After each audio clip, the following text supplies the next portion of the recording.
conditioned by society. You're a victim of the digital age, a 21st century casualty. Open your eyes, you're losing control. Open your eyes, put down the phone. Conditioned by misinformation, it's just the media telling us lies. Decide the fiction from the truth. Society's slow and tragic demise. Open your eyes, you're losing control. Open your eyes, put down the phone. Everyone's got their fucking opinion. What's happening? It's the New York Hardcore Chronicles live. Good to see everybody. It's been a minute. I think this is the longest stretch that we haven't done a show since we started like 6 years ago. I think it was 2 weeks. That was the first time that we've gone that long. So I sure missed you. And it's nice to be back. And we're going to do some good work today. Looking forward to it. Ray Hogan, what's happening, brother? Oh, Ray Hogan throwing down. Joey Vera is one of the most important American metal musicians, period. Wow. Go big. Go big or go home. Yes, that is our guest today. We are excited to have him on. Nerd Cage, what's up? How's the weather in upstate New York? Is it snowing yet? I mean, Buffalo's fucking cold even in the summer, man. You know? So that's what's up. That said, let's bring on our co-host. My co-host today is an artist and a bit of a musician hailing from Long Island in New York. She's the co-founder of Women of the Pit, which highlights fans and bands of hardcore punk while supporting gender equality since 2020. Coming at us from Cape Cod, Massachusetts, Lori Dawn. Hello, hello. Hello. How you doing? I'm good. I was just saying that it looks like the apocalypse outside my window right now. The lighting outside is freaking me out so much. It's like this weird yellow, dark, cloudy. I don't know. If the rapture comes, if I disappear, you'll know what happened. The apocalypse has come to Cape Cod. Do you think, like, you know, they're like, well, where should we start the apocalypse? Like, Let's start on Cape Cod. New Jersey, you know, Baltimore. How about Cape Cod? Let's start it there. Crazy. It might be the smog from all these tourists. Right. Yeah. So I'm excited about today's show. It's going to be a good one. We've been excited about this for a while, and this is sort of in line with our relationship with the PR company, right? Yeah, Liz. Yes. Shout out to Liz. Shout out to Liz, she's been great. And you've sort of brought in this one and the John Bush show, and she also works with Corrosion, right? That's Pepper. Yep, Corrosion Conformity, yeah. Yep. So and we like, listen, let's face it, we like working with organized people, No, we don't want to be sitting here on Wednesday, right? Wondering if people are going to show up. Remember those days, man? The early days of COVID and all that. It was like so crazy. Is it Liz from Ear Splitter? No. It's Ear Split, isn't it though? Oh, close. There you go. Close. There you go. Yeah. Sean McNally weighing in. Canadian wildfires, I believe, are the cause. Smog has reached Massachusetts already. Okay.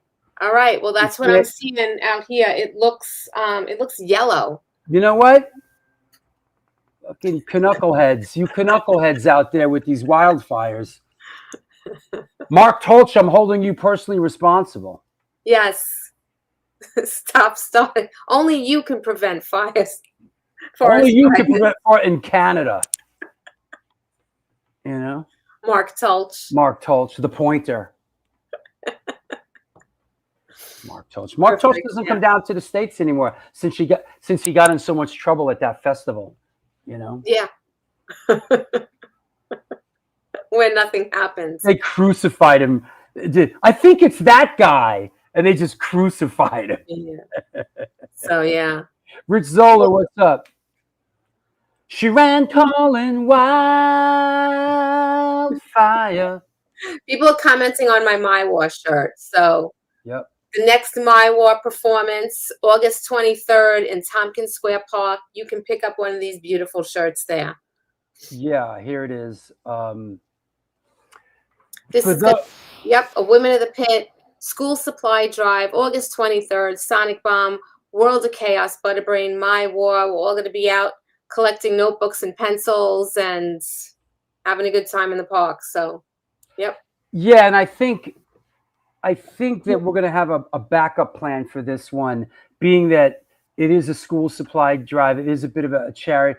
I think I'm going to have a backup. Like if it decides to rain, I think like we'll end up like in the Bowery or something. So we can continue to have the show and Yep. Right? Yeah.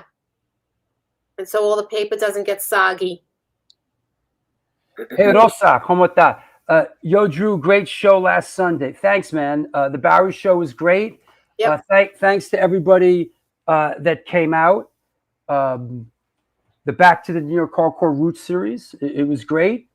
75 or 76, and actually, the next one is Back to New York. The next one is the Park show, and then the month after that is we're doing Bad Luck 13 in the park. Right? And then the park is just destroyed after that.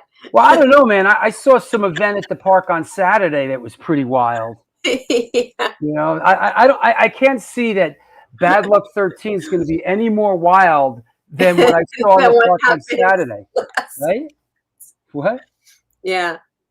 I mean, they were lighting fireworks, burning flags. Like I think Good Luck 13 is going to be pretty calm. I mean, right? Pretty calm compared to that, maybe. Yeah. Yeah. So, yep. Anyway. Right on. And then what else? Speaking of which, exciting. Yeah. Yeah, Stephen Messina's got an event coming up at the Calling Bell. Poetry photos, Saturday, August 15th to Sunday, September 27th. Yep, he's going to have an opening reception over at the Calling Bell in Huntington. He's going to have a photo exhibit.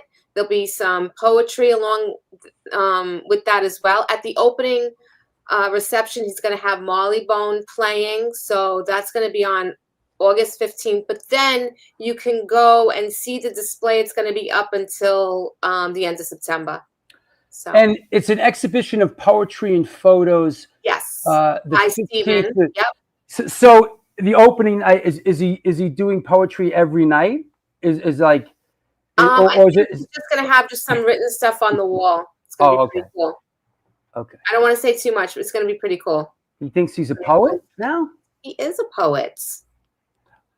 Don't you know it? I'm He's a poet, and everyone knows it. Don't you know it? Yeah. All right, Stephen. Yeah, Lori's an awesome publicist for Stephen. Hostess with the mostest. Right. Wow. What was her name in Spinal Tap? Bobby Fleckman. Bobby Fleckman. Hostess for the mostest. That's right. You put a greased up woman in a dog collar. In a dog collar. And you don't find that offensive? This isn't the 60s.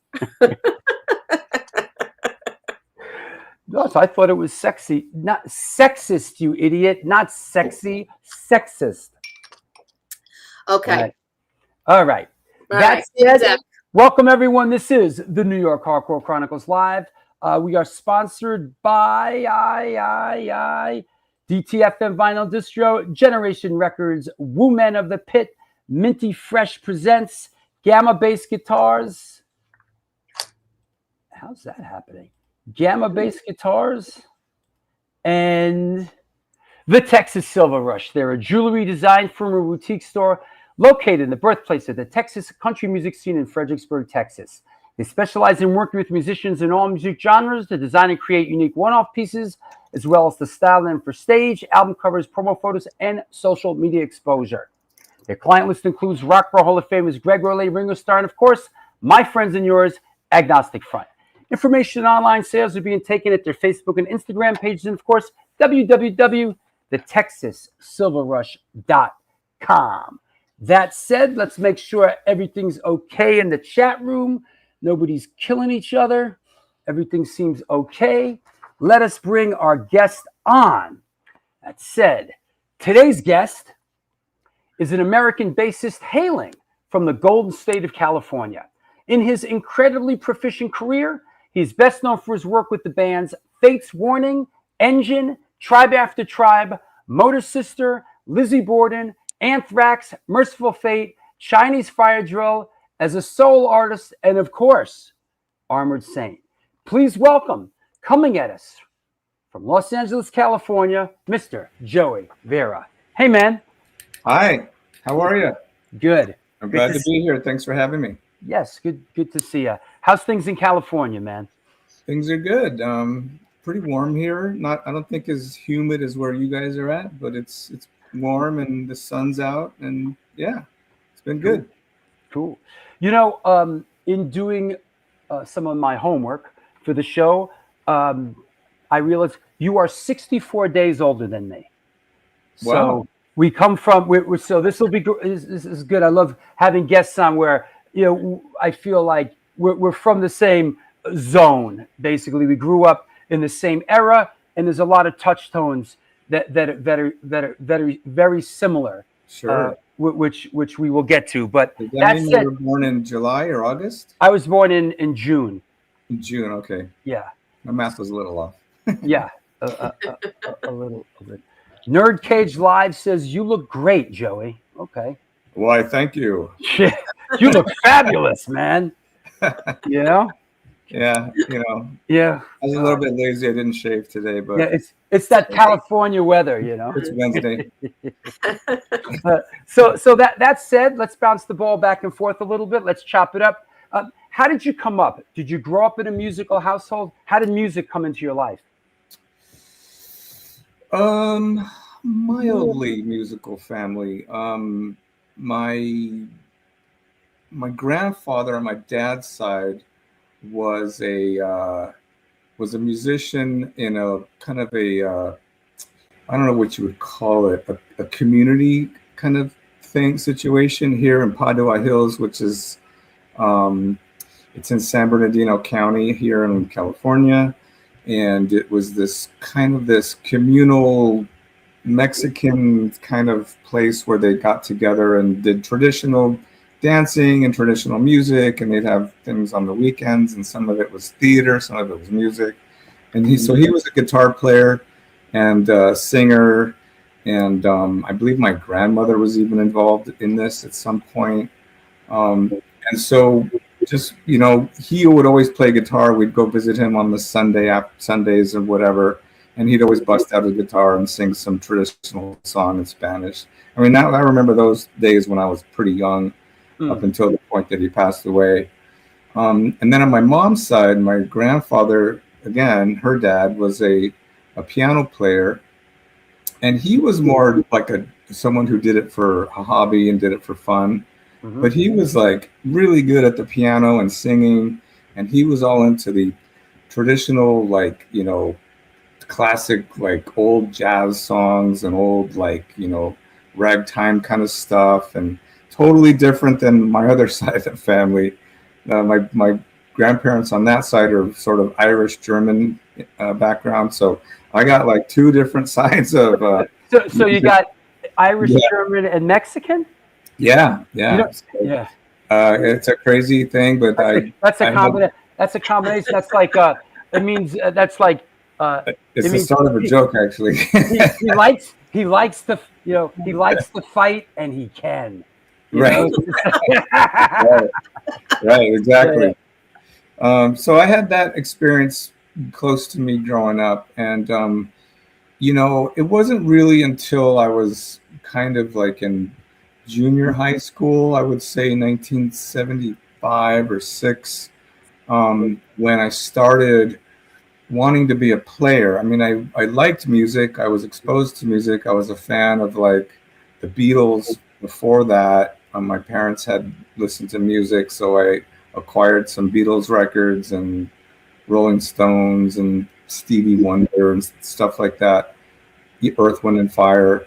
So I was exposed to that stuff, but it wasn't until 75 or 76 when I was going into the 7th grade that I kind of bounded together with the friends of mine that I'm still in business with, John Bush and Gonzo, and we became close friends, and then we started sharing similar likes, and then we started going to concerts, and that evolved into playing guitar, and then here we are. What was the first music when that you felt like connected to, like this is mine, this is sort of like I feel like this speaks to me. Yeah. What was the first stuff? Yeah. For a lot of people, well, I grew up in the 70s, like we were talking a minute ago. We're from the same fabric, basically. And I grew up on everything 70s. So it includes Sly and the Family Stone, Earth, Wind and Fire, but it also includes Aerosmith, Black Sabbath, Led Zeppelin, a little bit later, Cheap Trick, Thin Lizzy, UFO. But it was really like, I think the thing for me, and a lot of people you probably hear this from, it was Kiss Alive 1. Yeah. That record pretty much turned everybody in our little core group on its head, and that was it. Where's the tennis racket? And then I want to stand in front of the mirror, throw some shape. And that's really where it started, was being into Kiss. Once again, Kiss comes into play. Yeah, I mean, it just incredible. touched many people at that time, and I'm one of them. I think that you started out, you picked up the guitar, and then you switched over to bass. What was the change? And I think you also started playing fingers right away, right? I did. You're right. I started guitar when I was about 13, and then by the time we got to 1977, 78, me and my friends were starting a band, and that was John Bush, Gonzo, and Phil, and we started a band called Royal Decree, and we were really into Queen, obviously. And at the time, I was playing guitar, and John Bush, this is a kind of a crazy story, I told it before, he wanted to be a singer and a bass player. So his mom bought him this Fender P bass, 1972 P bass, Sunburst, great looking guitar, beautiful guitar, from the local music shop. And he played it for like 3 days. And he said, it's not for me. I just want to sing. He put it under his bed, and it stayed there for a while, at least 6 months or a year. And when we were forming this band, we needed a bass player, because I played guitar and Phil played guitar. Phil was a better lead guitar player than I was. I played most my thing was I liked to play rhythm guitar. And so somebody suggested, well, John's got a bass, like you just pull the bass out and we can at least jam. So I did that, and we played as a 4-piece, and I played bass, and it was like immediately it was just natural, like right away. And when I first picked it up, since I played guitar, I used a pick. So I used a pick for like maybe 6 months, and then I started to realize that there was much more to just the pick. I was a huge Geezer Butler fan, and so I said, I'm going to try to play with my fingers. And then after that, I still play with a pick very, very, very seldomly, but I'm predominantly a finger player since then. So that, I don't want to just finish the story. Yeah, please. That bass, I used his bass, and after like the 6 months of using it, I said, well, I should just buy this off you, because I think I want to be a bass player now. So I bought it from him. And that same P bass is the same P bass that I played up until 2000. Oh, wow. So it's the same bass I played on the first 3 Armored Saint records, all of the touring from 1984 until Yeah. 2000. I used that bass. Yeah, so I know which one you're talking about. You know, that's Yeah. that's the bass. I gotta look at. I gotta find Still that. have it. Yeah, still got the bass. It doesn't go on the road. It has way too much sentimental value to me. Oh, yeah. But I do play it on all the records still. I recorded with it on our last record, and I recorded on it a bunch of Fates Warning songs and John Arch stuff and Queens of Mercy. Like, I still use it for all of my session work. I just don't leave. It doesn't leave the house. Yeah. I think Yeah. I That's incredible. Yeah, that's Yeah. awesome. Yeah. I think I found It's it. like the magic Let me see. bass. It is a magic bass, and it's got like I mean, it's like an old tennis shoe. Like, you just put it on and it just feels right, and it just Yeah. feels good, and it's Yeah. perfect. It's just Right. nothing wrong with it. It's Right. so Is this it? Right. that's the one. Yeah. Look at That's that. it. Yeah. I still got it. Wow. I see. I don't. The guy that owns it doesn't look like that anymore. But Right. Wow. I guess that's the thing about an instrument like that, and you just you don't. It's scary to take it on the road. The thought of sort of not just getting it stolen, but the way airlines treat things. And it's Oh, just, yeah. it's Oh, just yeah. too. I've been on the receiving end of at the airline when on the other end when it comes back in 2 pieces. Yeah, yeah. yeah, I don't even want to think about that. Yeah. Yeah, yeah. So it stays home. Yeah. This in doing my homework, your influences that I kind of grabbed from other interview bass influences: Geezer Butler, John Deacon, John Entwistle, Steve Harris, Geddy Lee, John Paul Jones, Paul McCartney, Jaco Pastorius. Yeah. Yeah, I'd even throw in Verdine White from Earth, Wind and Fire, Mm-hmm. Larry Graham from Sly Stone, Sure. Louis Johnson from Brothers Johnson. I mean, the list goes on. Marcus Miller was I got into him as well in the late early 80s. So yeah, a lot of people. There's so many good players out there, and but I tend to go for the funky finger players and that kind of stuff. Yeah, that's what sort of ties in a lot of those guys. They played with their fingers. Geezer, Entwistle, Steve Harris. Yeah, which is interesting. Jaco Pastorius. Yeah. I mean, Jaco changed everything for a lot of players. Sure did, huh? He changed a lot for me too, and he influenced me in the way that I attack the strings. Right. And it's something that's stuck with me since then. And I first got into him on his first solo record, came out on Epic. Donnelly. Yeah. Yep. Good I mean, stuff. I think. I mean, I'm just sort of putting this out there. Like, why, in retrospect, is Jaco Pastorius such an important player? Why was he so revolutionary for bass players? I think because of his approach to, in essence, it was approach to the percussiveness of the 16 notes that he kind of created. He created these grooves that utilizes a lot of dead notes or grace notes, if you want to call them that. Grace notes. And it made it it made it sound very percussive, like a drummer playing on a snare drum or something. Sure. And no one had really done that before. And the other part of it too is that he was a great composer and a slightly kind of wild guy. So he wasn't afraid to take chances and go outside the jazz box. And that's something that several people, it's hard for jazz musicians to do that. Miles Davis did it, obviously, too. And a lot of guys did it in bebop era. But, Jaco was one of those guys that just took chances and went outside the box and kind of created something that was unique to him.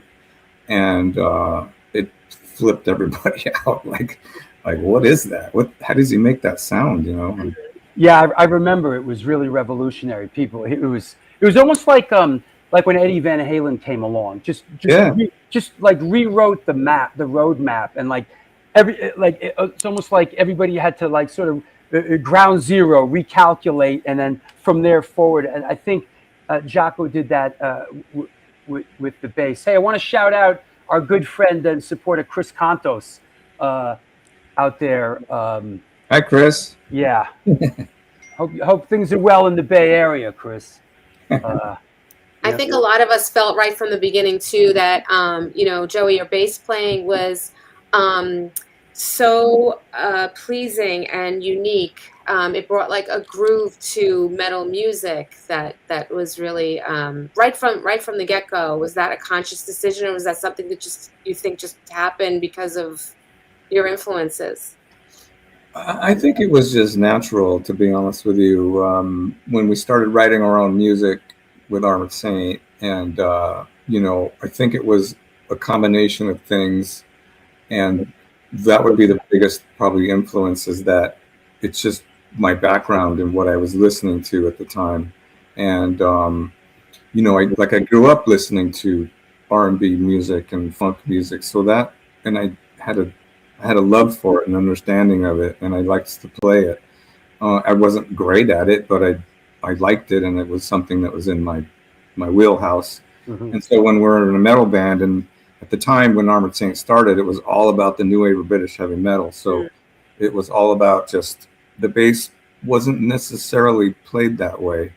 But my influences come from more of a blues background. Holy crap, look at that picture.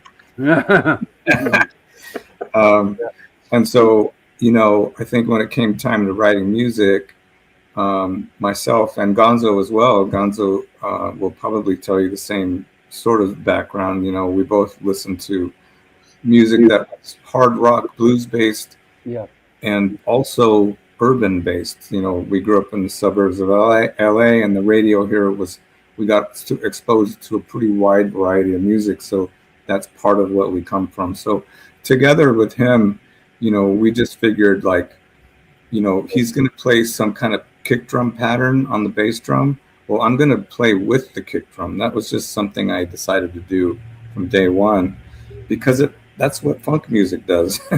And R&B music, it plays with the drums. So that's what I did. And I think that it is a little bit of a signature thing that our band has that is a little bit unique to us. We're certainly not the only band that's done this, but in the metal realm, I would say, but certainly one of the earlier bands, I think, that adopted that thing. And to this day, I exploit that as much as possible, because I think that's something that's unique to us, that separates us a little bit from everybody else. Absolutely. Yes.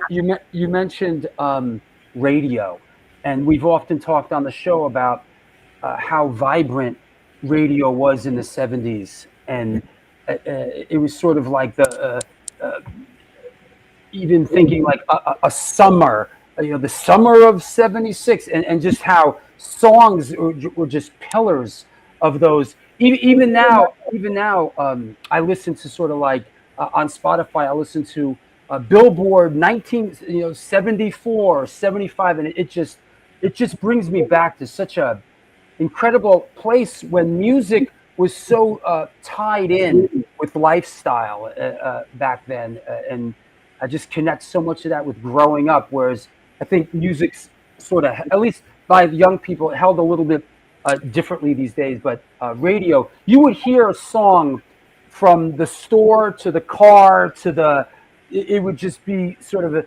the soundtrack to everything. You went to Woodrow Wilson High School, is that right? I started at Wilson. I didn't graduate from there, but I went there for 2 years, and then my final year was spent in Pasadena. I went to Pasadena High School. My mom remarried, and the family moved from where we lived in El Sereno to Pasadena. So I finished my senior year in Pasadena. Am I recognizing this as Pasadena? It is. Those are the bridges. We call them the bridges. It's the bridge that's I forget the name of it now, but it's right next to what's famously known as Suicide Bridge. It's a big old bridge that was built in the 30s during the Depression, that's where people would take their lives jumping off that bridge. So it got the moniker Suicide Bridge. It's no longer in use because it's very old and decrepit, but they left it up as kind of a reminder, landmark kind of thing. But this bridge here is a newer version of that. And funny story is that there's like a equestrian center right below us, and there's all kinds of like trees and like it's kind of like wildlife down there. And we used to go there on the weekends and like smoke pot and beer. A couple of times we took acid, and we dubbed that place the Bridges. Like, what do you want to do this weekend? Let's go to the Bridges. So the band would go there with all our friends, and we'd just party. And so when we put together the first EP, we were getting ready to record that and put that out. This is an early picture, 1983, I think. Yeah. And we said, well, where else are we going to take pictures? We get to take pictures at the bridge. That's where we are anyway. Right. That's that's our home turf, right? Yeah. Even though we didn't really live there, but I lived sort of near there, but the other guys didn't live anywhere near there. It was a place to hang out. As we kind of get into the Armored Saint history a little bit, like when you guys got together, was there a mission statement? Was there a game plan? And how did it I love that. How did it come together initially, and how did it get rolling? I laugh because like these days, I think young musicians have such a different mindset because of social media and because of I don't know, things are just different now, but. Sure.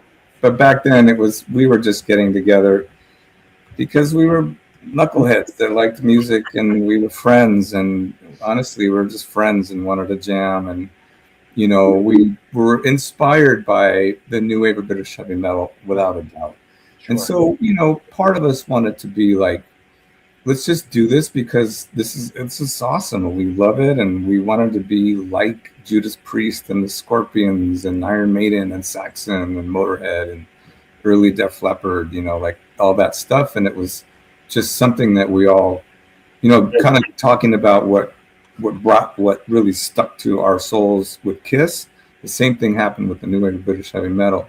So that's what really launched us into wanting to be a band.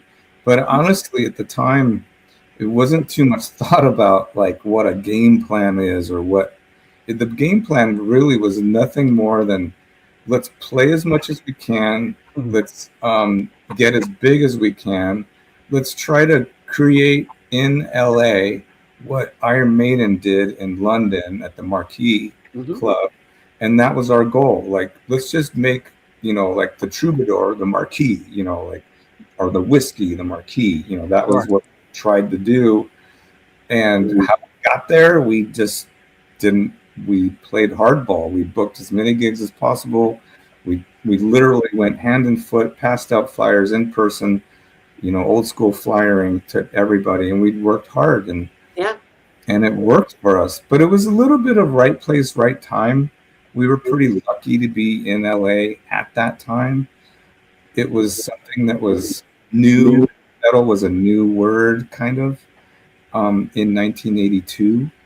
And so we were lucky and fortunate, and we just, again, didn't think too much about it. I mean, kind of like, I think about what knuckleheads we must have been, because had we planned things a lot better, we probably would have accomplished a lot more quicker and would have had a little bit of a more longevity. But we just didn't. We just thought like, this is spur of the moment, live for the moment, and here we go. And before you know it, we were like, what? We're like one of the biggest bands in LA. How did that happen? And then my God, youth, right? We got a record deal. Like what? Yeah, like, that was on Chrysalis.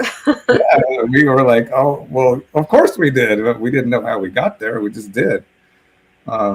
It was, we worked hard. I wouldn't say that we were lazy, but we just didn't really have like a pen on paper plan. Like this and this and this. We didn't have any boxes to check off. We just sort of went as it came. We just took it as it came. And but Yeah. What We got- was the this is the first EP self-produced. Was this was on Metal Blade? it was. Yeah. Incredible your history with Metal Blade. I mean, Yeah. unbelievable, unbelievable. Yeah. Again, sort of right place, right time again. Slagle was about a year or two ahead of us with the Metal Massacre series that he had put out. And he did a fanzine called the new Heavy Metal Review, I think it was what it's called, and we were aware of him, but peripherally. He was from the San Fernando Valley, and we were from the San Gabriel Valley, so we didn't see him until a little bit later, until like '83. But this EP was a result of a demo tape that we had made. It wasn't even like a purpose. We hadn't purposely said let's make a EP. It sort of happened by accident. And by accident, I mean the proceeds of this funding for this came from an accident that I was in. Oh my! With Tommy Lee, because I had been friends in a band with Tommy in 1980, and so we had known each other as friends, and he had joined Motley Crue, and I had just joined Armored Saint, and we were still friends. He came to see Armored Saint play at some crazy place we played in a ski lodge. Yes, we have ski lodges in LA. They're up in the mountains. Big Bear? It was actually Mount Baldy. Yeah. And we played this gig. There was no one there, as you can imagine, because it wasn't during winter season. It was during the off season. So it's like, why did we? I don't even know how that got booked or anything. I don't know why we were there. Anyway, we played there, and Tommy actually came up to see us. He was friends of mine, and so it was just a friendly thing. I think him and his sister and her friend were like the only people there. I'm not kidding. There's probably 10 people in the whole place. Anyway, we're driving home. He wants to go to a party. I get in the car with him, and we're driving to this party. And that's the last thing I remember. We were in a car accident, and I ended up in the hospital for a week. I almost severed my thumb off. My right thumb almost came off, and I had a head injury and stuff. It could have been a lot worse. I was pretty lucky, but I got insurance money for that accident about 6 months later, and at that time we had just played a gig. It was probably my first gig back with Armored Saint, having the injuries and all. We played at the Troubadour. Brian Slagle came down to see us. First time meeting him. It was cool. He introduced himself, and he came backstage to this dressing room, and he says, "Hey, I'm putting out the second version of Metal Massacre 2, and we have all the tracks done, except that there's a problem. The first track on track side 1 is for Merciful Fate, but Merciful Fate can't deliver the recording in time, and I need to have it recorded like 2 weeks from now, something." And so they weren't going to be done. So he says, "If you guys can make a demo or get into the studio, I'll put you on Metal Massacre 2 for side 1, track 1. And we're like, "Oh my God, okay, how can we make this happen?" Well, as that time, gratuitously, I guess, I had just received some money for this accident. So I said, "Guys, let's go. Let's just do this. I'll go into the studio. I'll pay for it. The band can pay me back later, whatever. We'll worry about that later." And we went in and we recorded 5 songs. And we did it all in one night, and we mixed the next day.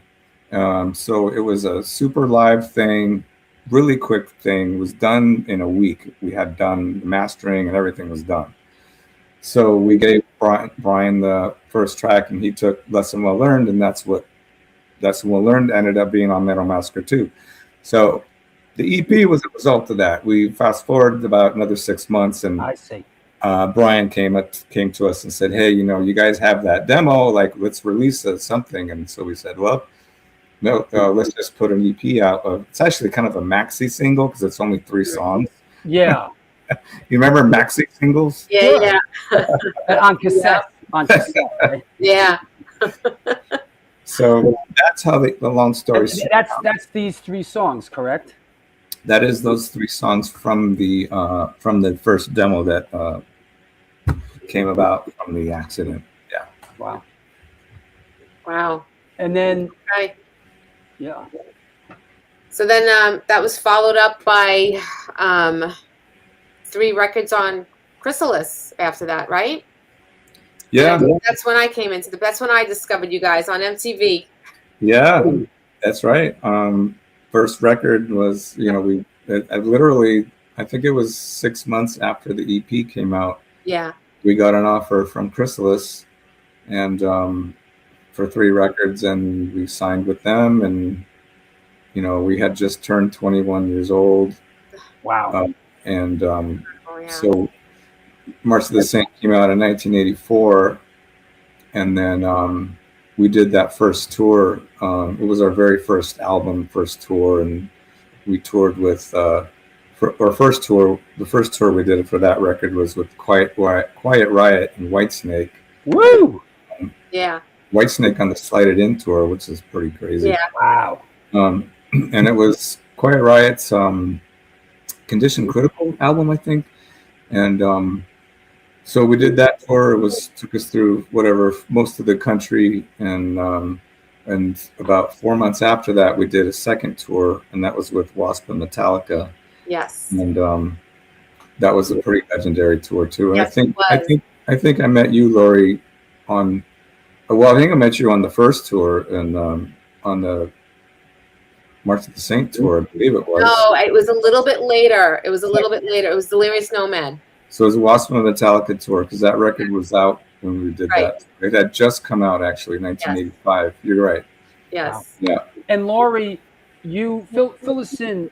You were working out in yes. What was the name of the store again? It was Agents of Fortune.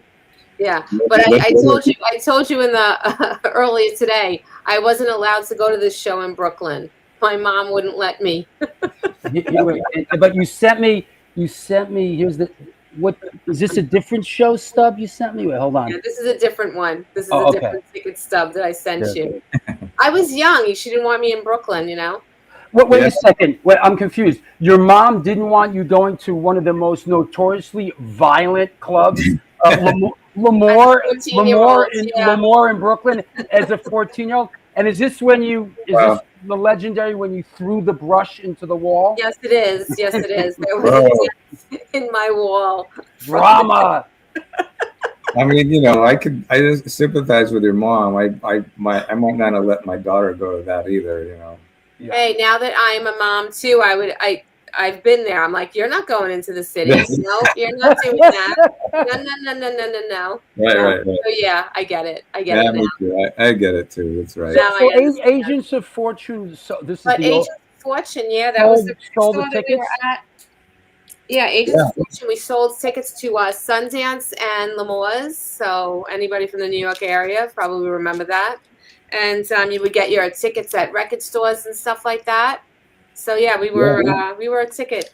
We were Ticketmaster back then. Yeah. What's that? So this is my Delirious Nomad. Oh, look, it's signed. All signed, of course. Had you guys, at the store to do a signing? Yeah. That was back in the day when, I mean, Agents of Fortune was there's many legendary record stores that are now gone, which is very sad.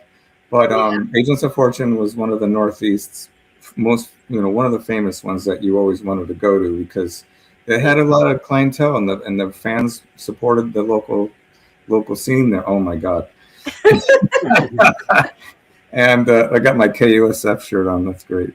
And so like back in the day, it was very common. So they don't do it so much anymore because there's no record stores, but it was very common for us to go do in-store signings, and it was a chance to meet fans one-on-one. And this is way before social media, so there was no engagement back then other than doing things like this was amazing. And so we would love doing these record signings because it was always a cool thing, and the staff was always super supportive of whatever we were doing. And obviously Lori knows this because she worked there, and yes, it's a really cool thing, and I'm really sad that we don't get to do it more often anymore.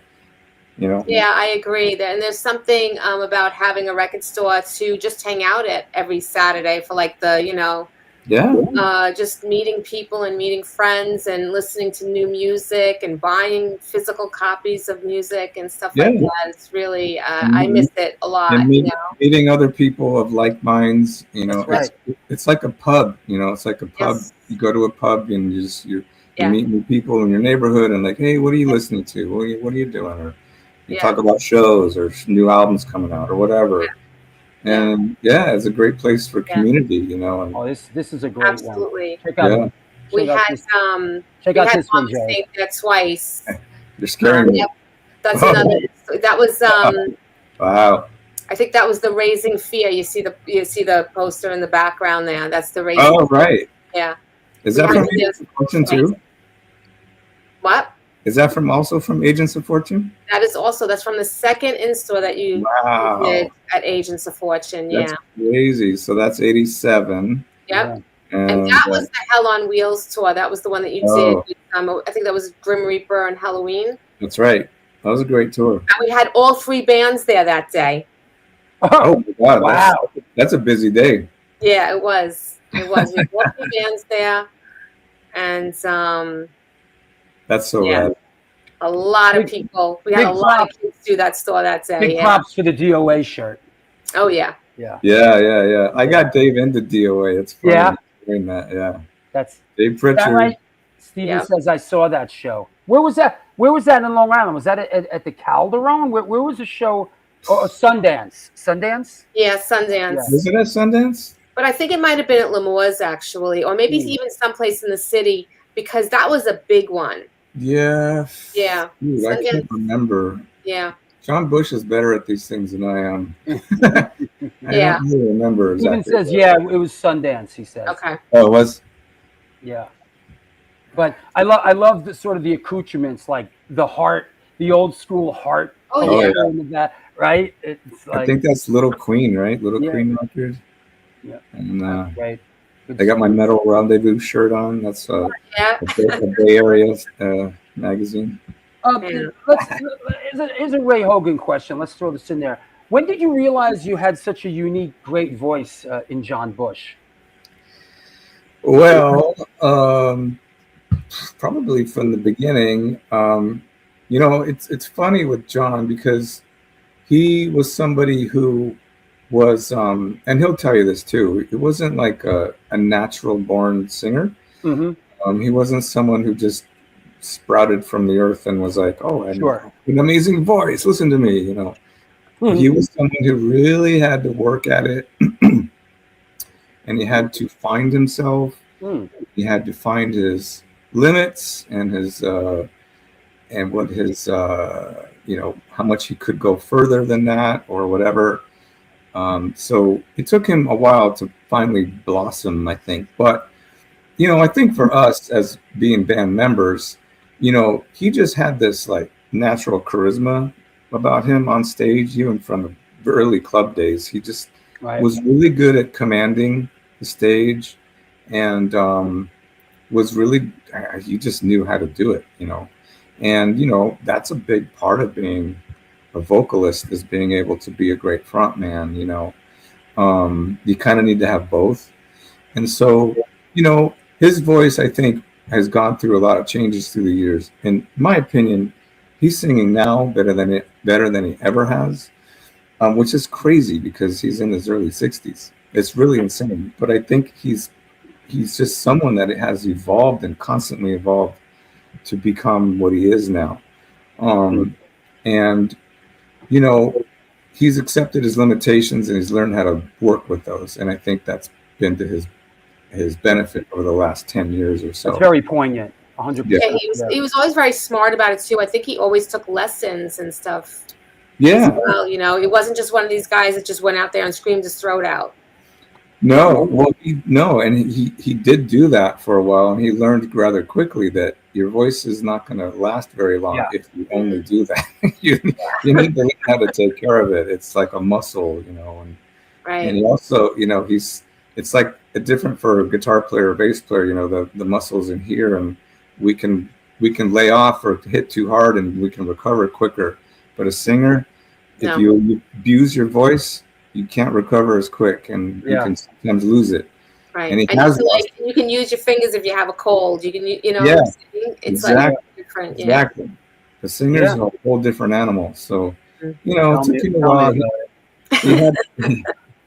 He had, he had to have some pretty rough, dark times and face it, in the mirror and go, you know what? I gotta change. I gotta make a change. And he did. I'm really proud of him. Wow. He's very, very strict, and he's very, he knows what to do, Yeah. does it.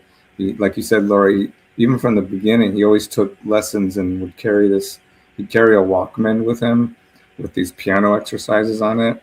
And even before shows, even in the old days, he'd be backstage with this Walkman, You didn't have to say old days. Da-da-da-da-da-da. Yeah, and we'd make fun of him and stuff, and we'd do it with him or whatever. But I mean, even from the beginning, he was trying to take it serious, and it's paid off for him.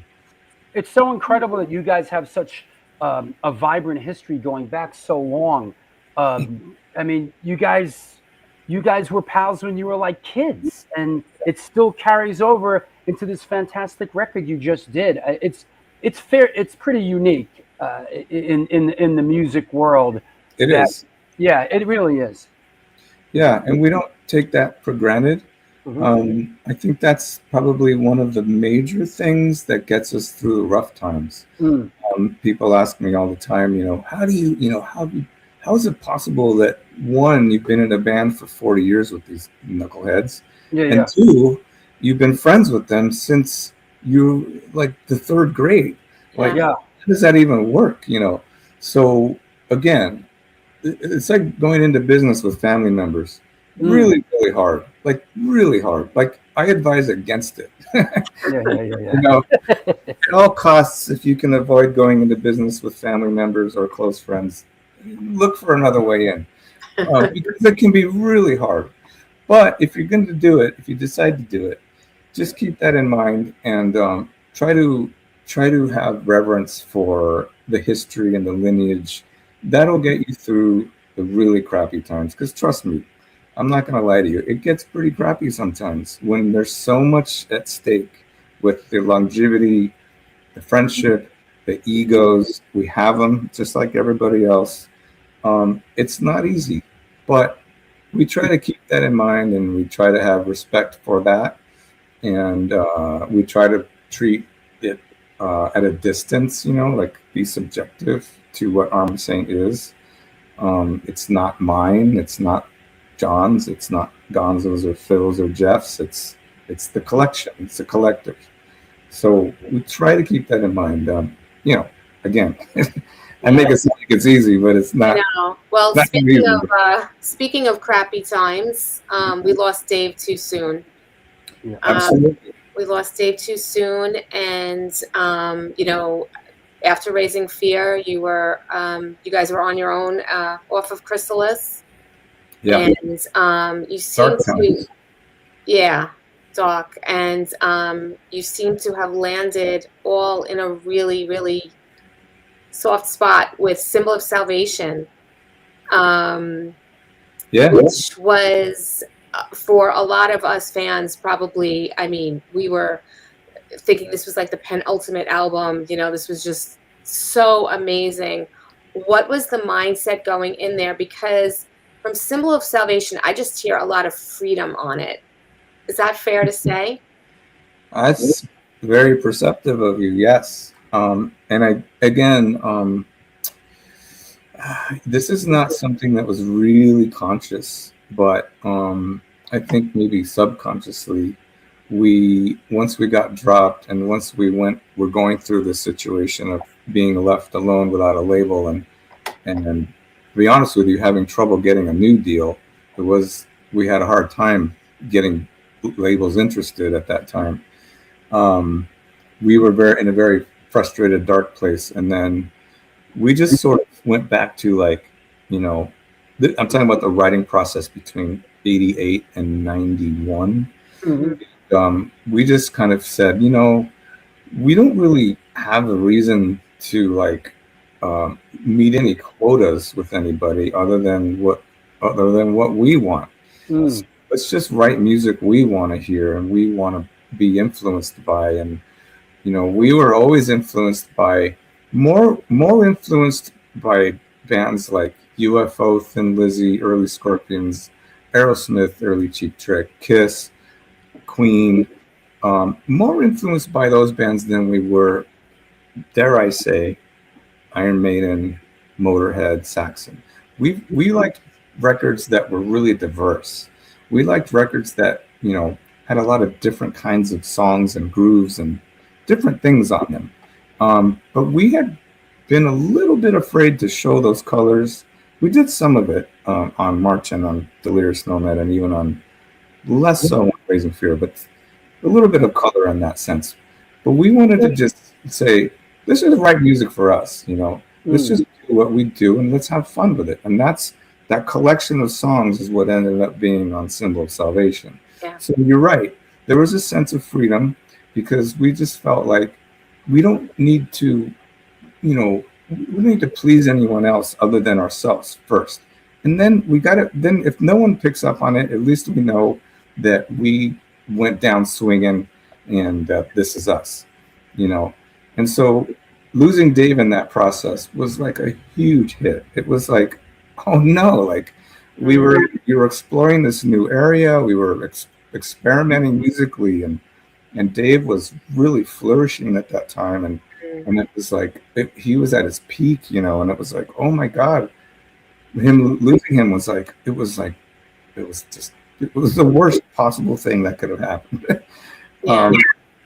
So we needed to sort of like come back from that, and doing that, we wanted to work with friends again and keep the family unit. We brought Phil Sandoval back in the band, who had not been in the band for 4 years. And we brought Jeff Duncan in, who was a friend of ours, and we had toured with a little bit in 1988, 89. And so we brought them back and we reconvened, and we basically, again, like I said, go down swinging. I mean, that was what we were doing. We were swinging hard. And, it comes through. I think people can hear that in the music, and, it was a very liberating time. And I think that record, for those reasons I just explained, was like the beginning of another path for us that we are still on now. But without that stepping stone, we probably wouldn't be here today, to be honest with you. I agree with that. It was very palpable.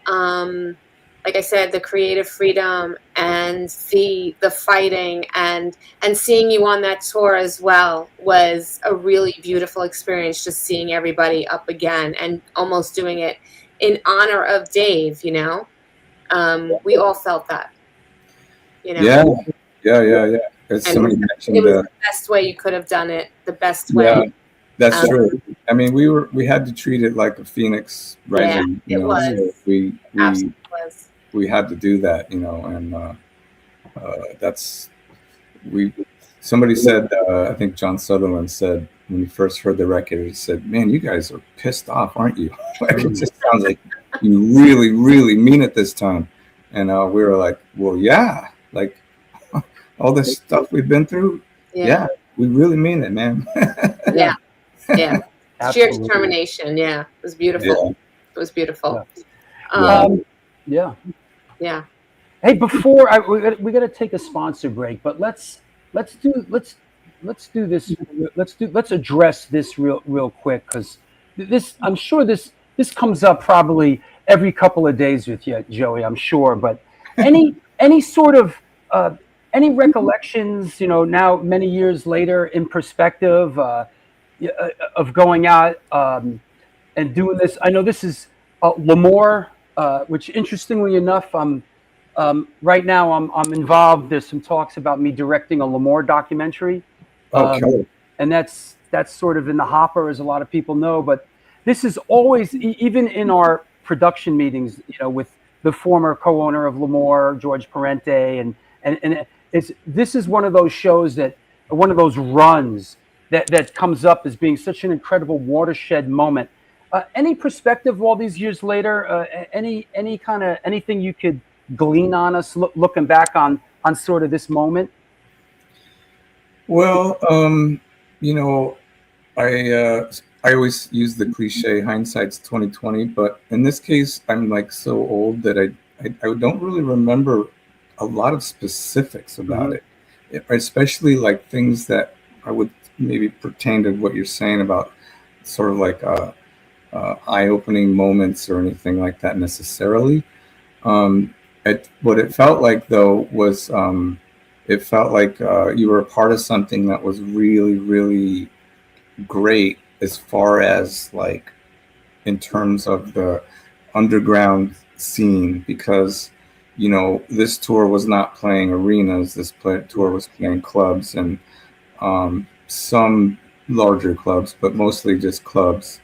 And you could see the energy with fans, and the band was different than any concert that I had really ever been to in LA or really even played up until this time. Because mind you, you know, our first tour was in an arena tour with Quite Right and Whitesnake, and so our perception was like big arenas. There's a big distance between the stage and the crowd, and you can't see people in the eye. You know, it's a whole different experience. But to be on this club tour, you could see everybody in the room. You could see all their eyes. You could see all their expressions, and the vibes in all these dates on this tour was really crazy, like insane. And so you just felt like, you know, we kind of felt like, oh yeah, it's just this is just a part of what we're a part of. This is normal. Sure. You know, people ask me all the time, what was it like? What was it like? You know, back in 1984, and you know, and I say, well, I don't know. It just felt like it should be. It was normal. You know, I didn't have anything to compare it to. Yeah. But you could tell that there was a lot of energy in that room, and that something was happening. And what I mean by that is that the genre of heavy metal was being born, and it was in its early stages, and it was pretty awesome to be a part of it. I mean, I have to say, you know, like you felt like you were there, and you were experiencing something really, really, really cool. Not to mention, you know, we became really close with the Metallica guys. We had more in common with them than the Wasp guys. They were a little bit older, and we didn't really hang out with them. They weren't much as for hanging out, but us and Metallica became really great friends. We would swap buses sometimes on this tour, and some of our guys would sleep on their bus, some other guys would sleep on our bus, and we did a lot of partying with them. And it was a lot of fun. I mean, it's hella fun, really, really, really good fun. I got to be really close friends with Cliff Burton and all of them, and it was a lot of great times. You know, really cool. Another guy who played with his fingers. Right? Yeah, absolutely. Yeah. Big Cliff fingers. is a monster. Yeah. Oh yeah, he was incredible. Oh yeah, Incredible. another one gone too soon. Yeah. Yes, absolutely. That said, thank you. Let's do a sponsor break. We got a couple minutes, Joey. If you need to duck out for a smoke or something, we'll see you back here in a couple minutes. Okay. Sounds good. Thank you, guys. Yeah. All right. Very cool. Yeah. It's awesome. Yeah. Very, very good. And you know, thanks so much for steering this one in. And yeah. Let's do a little sponsor thing. I'll see you back here in a couple minutes. Okay. That's what's up, everybody. Thanks for stopping by. I know it's been a little while. We're back doing what we love doing, the community and culture of music, the tie that binds us together.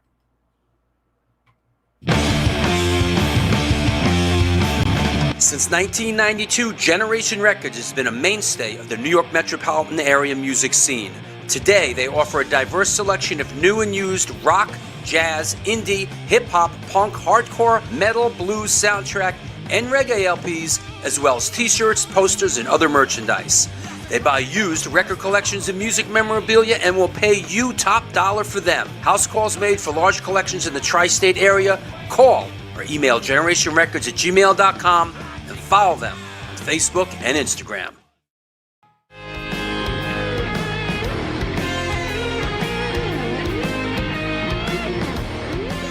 Will that be cash? Or in debt. Do you mean debit? Yes.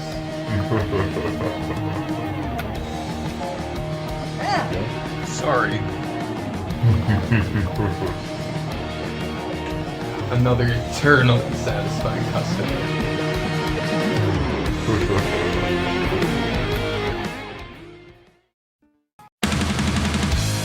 Yo, what's happening? I'm out here at one of our all-ages Sunday matinees on the Bowery. I hope that you are enjoying today's show. I just want to let you know that the New York Hardcore Chronicles Live needs your support. Please step up. There is a Patreon page that has a lot of unique program. Shows are announced there first.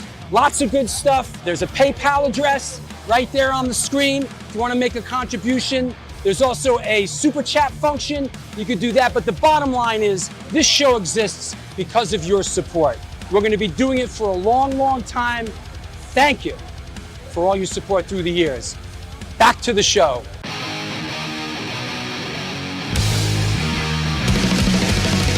Conditioned by indoctrination, conditioned by society. You're a victim of the digital age, a 21st century casualty. Open your eyes, you're losing control. Open your eyes, put down the phone. Conditioned by misinformation, it's just the media telling us lies. Decipher fiction from the truth, society's slow and tragic demise. Open your eyes, you're losing control. Open your eyes, put down the phone. Everyone's got their fucking... Hi, gang. We're back. It is the New York Hardcore Chronicles Live. Just want to mention some upcoming shows. This is what's on the docket. Now that we are moving and grooving and back, 1 week from today, Bob Burt is on the show, co-hosted by Joel Gostin. Of course, Bob, known for his work with Sonic Youth, Pussy Galore, Lydia Lunch, John Spencer, and Chrome Cranks. Sunday, July 26th, Black Dahlia of the Dwarves will be on the show. Get ready, buckle up. Sunday, August 2nd, Ty Tonkin of Slapshot. Here we go. Jason Goldberg of Bad Luck 13 is on Wednesday, August 5th.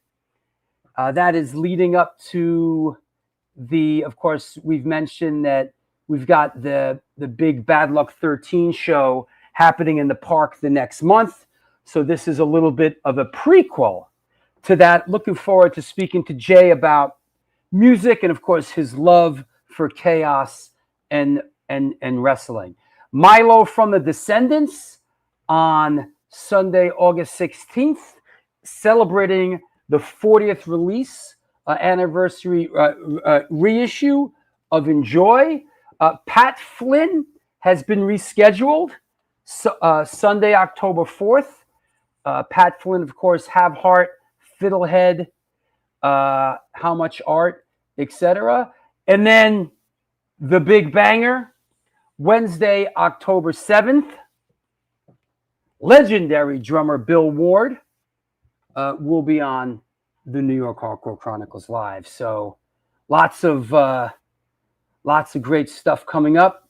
And I know I've mentioned it many times in the past. I'm just mentioning it again. There's the Patreon QR code. Please support the show on Patreon. It is the best way. 6 years going strong because of your support. Truly appreciate it. There's the Patreon address. There's a PayPal address if you'd like to make a donation. Also, the New York Hardcore Chronicles Live is looking for another show sponsor. So if you'd like to join the likes of the Texas Silver Rush and Generation Records, Women of the Pit, Minty Fresh Presents, looking for another sponsor to jump on board. You know, we've kind of kept it pretty streamlined through the years. We don't really feel like more is better when it comes to sponsorship. We like having a few people, a few solid sponsors. That's what's always driven this show. So that's right. How about that? Subway? What does that mean? Is that Subway sandwich shop should be a sponsor, or I'm in the Subway. What does that mean? Hey, Brett, dropping by to say hello. Brett the bookie, my neighbor. That's cool. Let's bring Lori back on. Hey. Hello. Hi. Yep. We should do a metal matinee one time. Sure. Listen, we have enough of a hard time. There's enough of a hard time people showing up for the hardcore matinees. You think all of a sudden we're going to go and, listen, it's a metal matinee now. I would say 75% of hardcore bands are really metal bands that sing about unity and betrayal. Right. That's Right. it.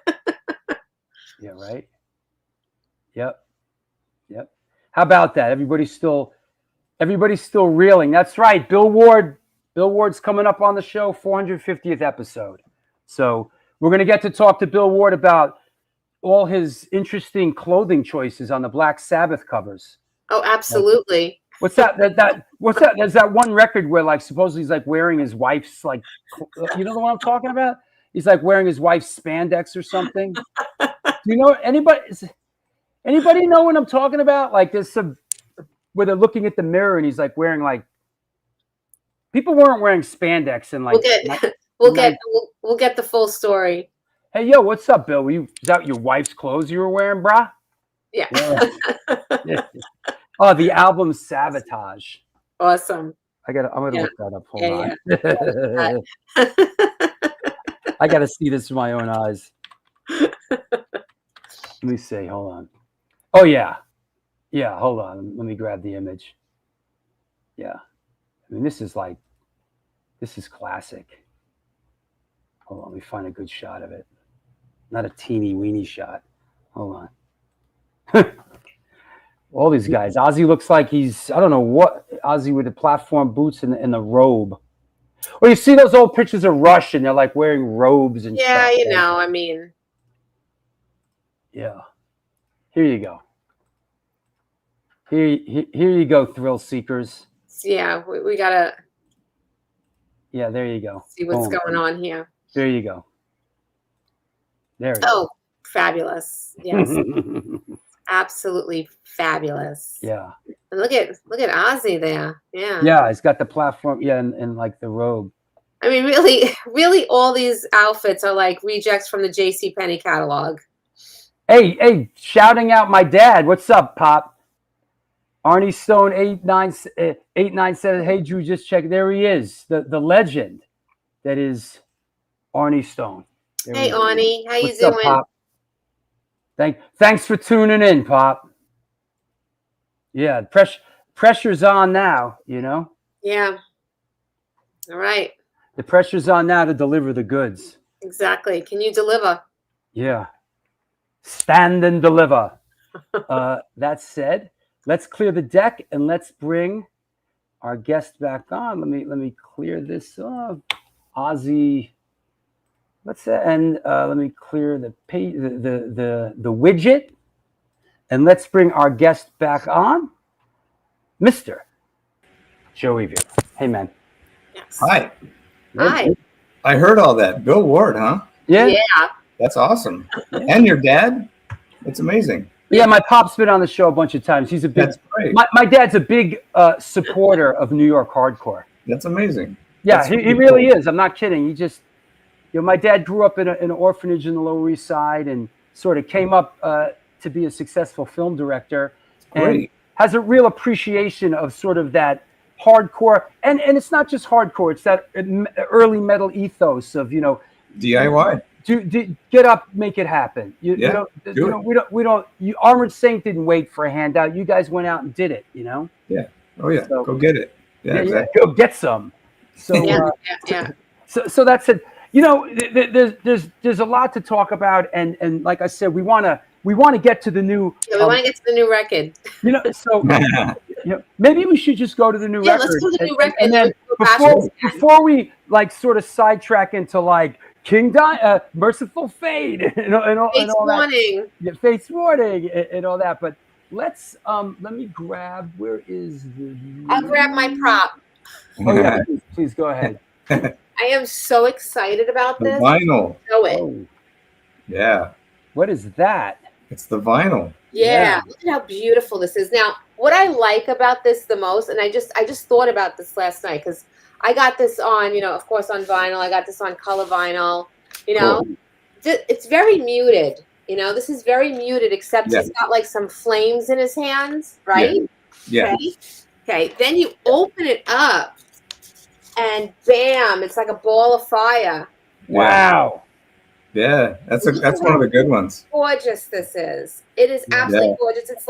It's like orange translucent, but then it's got some splatter. So I love the tie-in with the cover and this record. Yeah, And we usually try to do that. Metal Blade has been great with the last couple of releases actually, and they have this manufacturer that has these great options for colored vinyl, splatters and stuff like that, different textures and everything. And every record that we put out, we work together with our product manager, Heidi Weaver, and we try to come up with something that's coexists, like visually.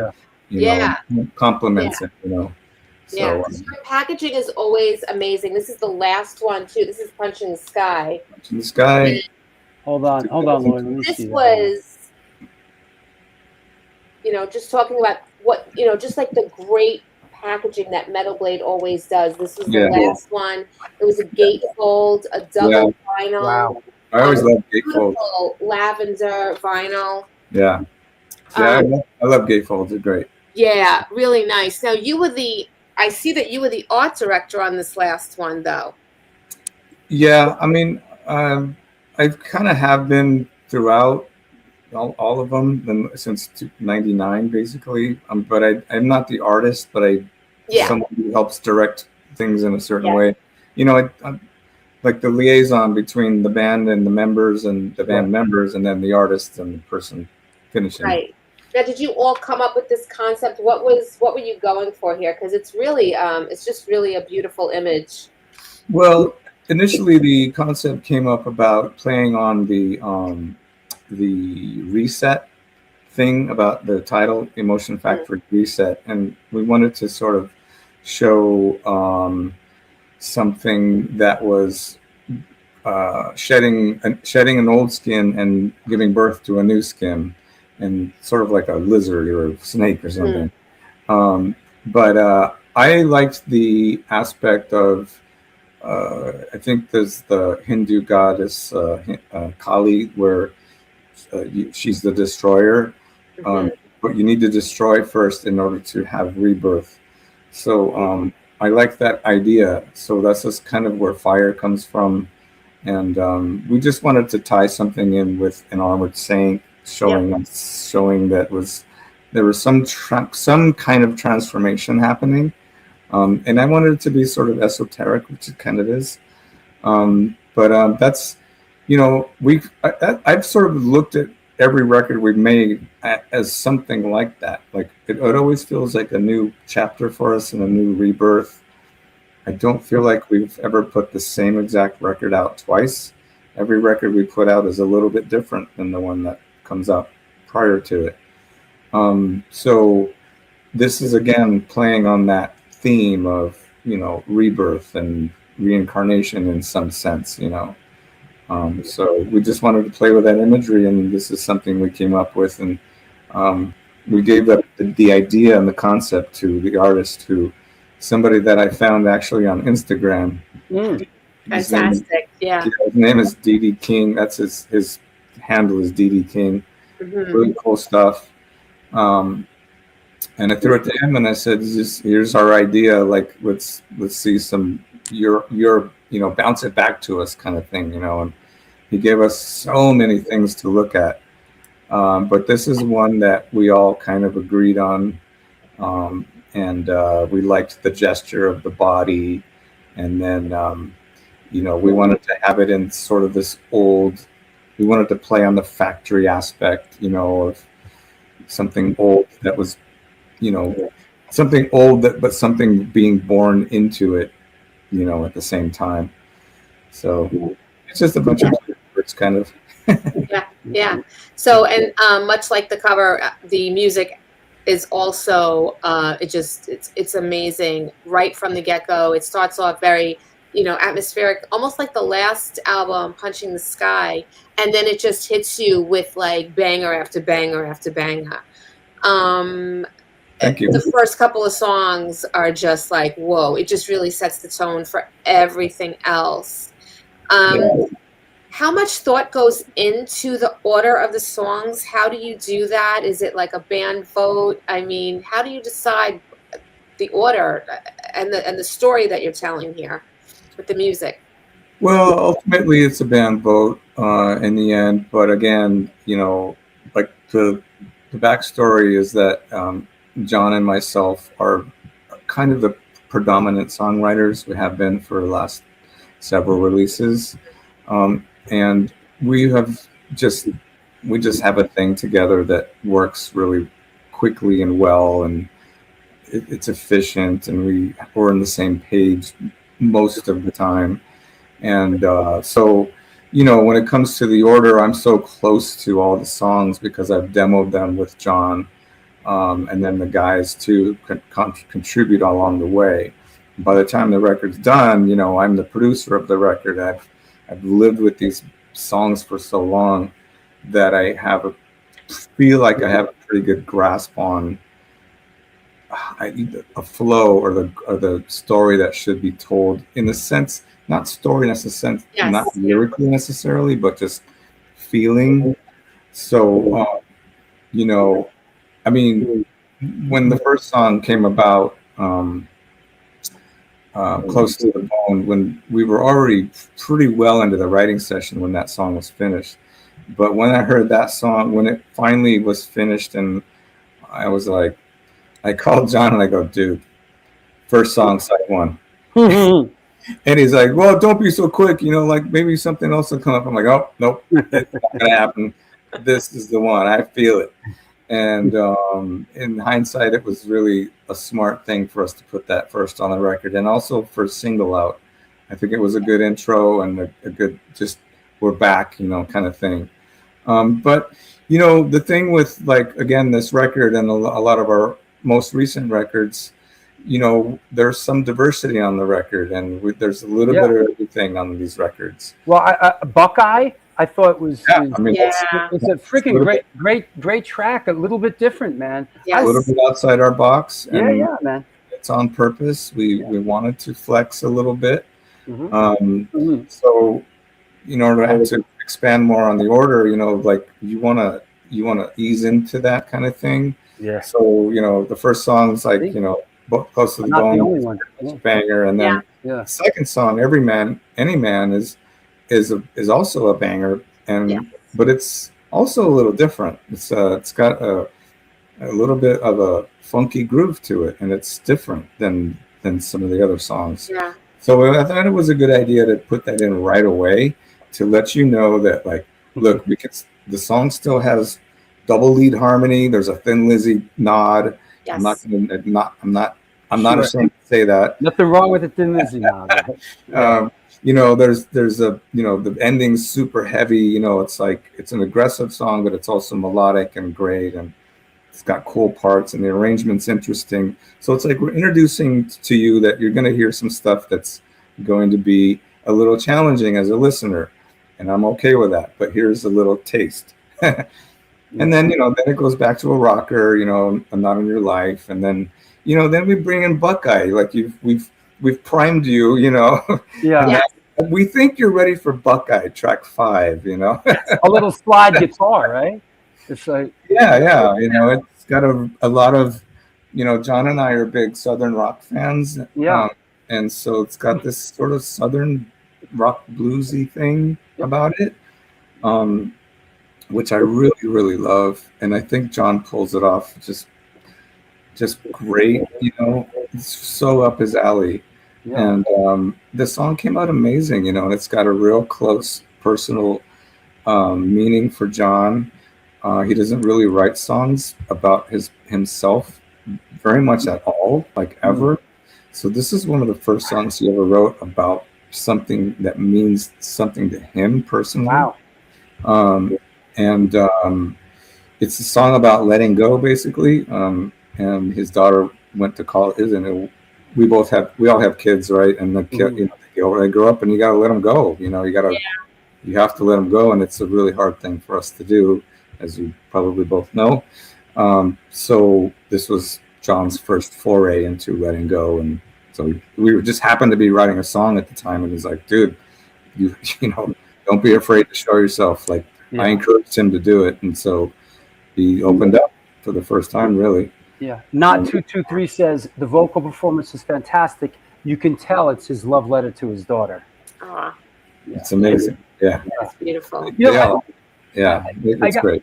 I gotta say, Joy, it's a really great sounding record, production wise. I really enjoyed listening to it. A lot of stuff comes across the radar screen here, but really enjoyed listening to it, and a couple of times leading up to the show. And what I really like is how it feels contemporary. It doesn't fit. It's Armored Saint doesn't sound dated to me. It sounds really Armored Saint 2026 modern.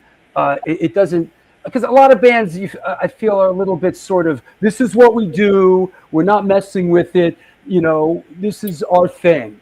And I just love the production. And could you give us any perspective on what it was like producing this one? Anything production wise? Anything different than usual studios or anything? Like, did you approach it any differently? Well, not necessarily, not really too crazy. This is the same production team that we have had since Win Hands Down. So it 10 years. Win Hands Down, Punch in the Sky, and Emotion Factor Reset. All three records were mixed by Jay Rustin. I produced all three records as well. I've been working with Jay for years. Worked with him on Motor Sister stuff as well, and some other things with Pearl a Day. I have a great relationship with Jay. We just get each other, and we have a great relationship. One of the engineers was Bill Matoyer. Bill Matoyer is EP. He engineered our first EP. Wow! So we've had a long history with Bill, and he's a great friend and a great engineer. And so I brought him in to sort of have this family vibe again with our production team and people we work with. So Bill he engineered all the guitars on the record. Those all three records the same. The drum engineers have been different. That's one of the things that's different this time, is we recorded the drums in a different studio. We recorded them in Dave Grohl's studio called 666. Sure. The engineer's name is Oliver. And he did a great job, and it's a great place to work. So, to answer your question, maybe more so about musically, like sonically, we just, we wanted to just sort of like, I always tell Jay, just make it sound big, just like, I don't want to give him too much direction, because I want him to interpret what I've given him in his own way. I want this to be a collaboration of sorts. It's not, I don't want to mix the record standing over his shoulder. Like, I want him to interpret it. So he usually gets it pretty quick. But I just tell him, like, make it big,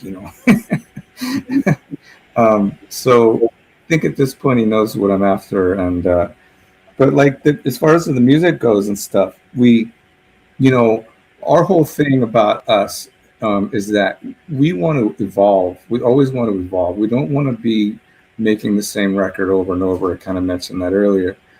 So we always try to evolve, and we're trying every time we write songs. It's like, let's try something just a little different this time, or let's experiment with arrangements, or let's instrumentation, or whatever, grooves. Just let's try this. Just try to break out of our box a little bit each time we do this, and I think in the process it's made us better songwriters. Now, having said that, it's what you said is true, Drew, is that a lot of bands, and look, some bands like you don't want them to deviate. I don't want AC/DC to deviate too much. I don't want Slayer to deviate too much. I don't want Slayer to deviate too much. They tried it like one record and everybody went like, whoa, whoa. I don't want Maiden to deviate too much. Sure. You know what I mean? So there's some bands that are like, hey, we found this thing, let's just keep doing it, and fans love it and they want it the same every time, and it works for a lot of bands. But for us, we never really had that thing, other than our thing is something I realized when we made La Raza in 2010, was that we don't really have a thing, and that's our thing. Yeah. Right. And like maybe we should a good thing. Maybe we should just keep doing that. Do the thing that we don't have.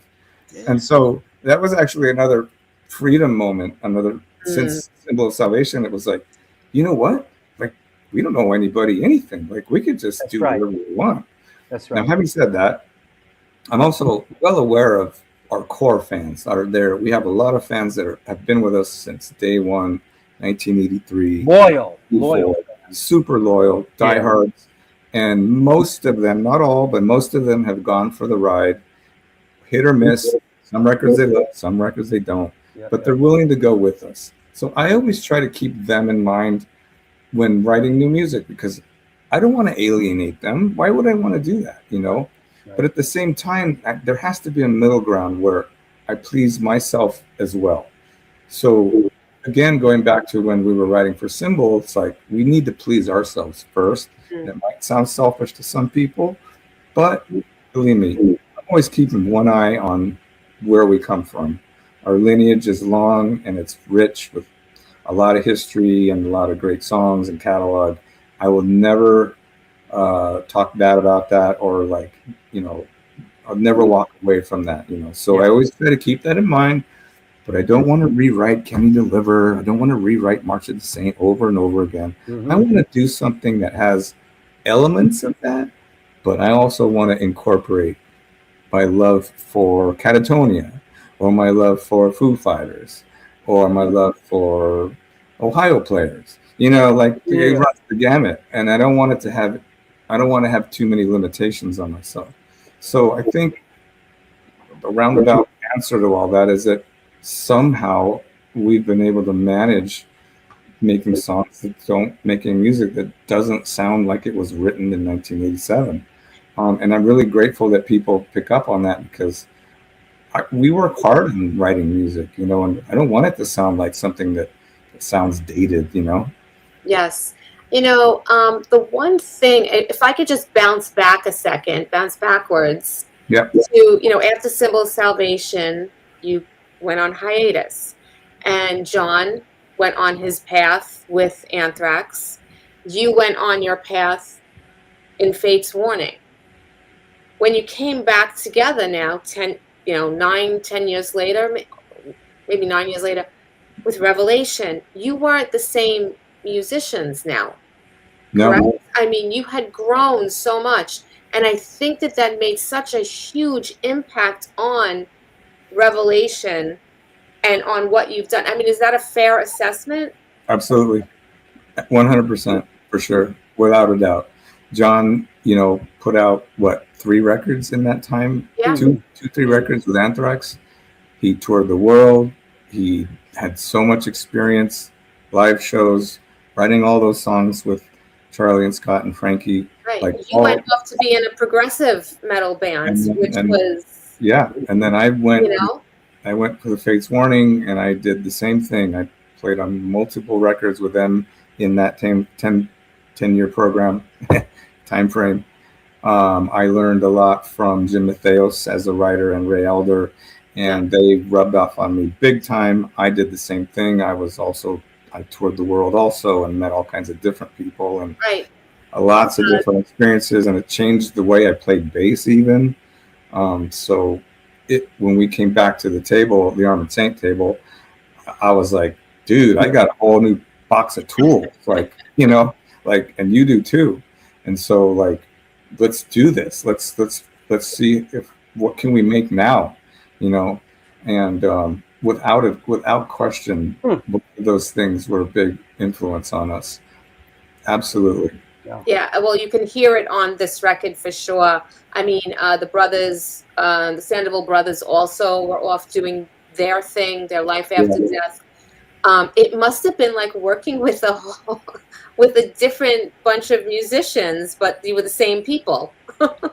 Yeah, it was, and in that time, I did I produced a record for Jeff Duncan's band called DC4, and he was doing something even more different, like it was just straight up hard rock, like no frills, hard rock, just good songs.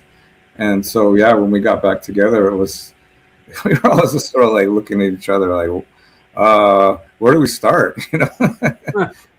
There's a lot to say here. And Revelation was a almost like a re-intro for us in a way. There was some of the material had already been written prior to that. Some of it was left over from the Symbol era, but some of it was also brand new stuff. But La Raza was the real one where it was like it kind of left field, maybe too much so for some fans, but that's like I said. That's where like the toolbox came out, and we said, all right, here we go. Yeah. I mean, you would almost think. I mean, like a lot of fans were devastated, of course, when you went on hiatus. But now, looking back, I see it as a blessing. It was necessary. It really was necessary. Honestly, people ask me all the time, what happened, and like. What do you think would have happened had you not had a hiatus and all this kind of stuff? And honestly, I think things happen for a reason, no matter what it is. It's hard to go back and look at something and say, what would an alternate reality be like? Like it doesn't really matter, like really in the end. What matters is what the reality is today. But I always look back though and I go, I don't think we would have survived as a band, to be honest with you, because at the time of Symbol coming out, we had already, as I said, we talked about earlier, we had already been through so much. Just getting out of that rut was like, it was almost like felt like a lifetime. And the way it ended it was hard. It was like we basically had to admit defeat because we came out in a time when the record got really good reviews and the critics loved it and the fans that heard it loved it, but the music landscape was really different. Yeah. Remember, it was the early 90s. So things are a lot different in America. And we had a hard time getting any foot in any doors anywhere. Couldn't get tours, couldn't get nothing. And it was tough.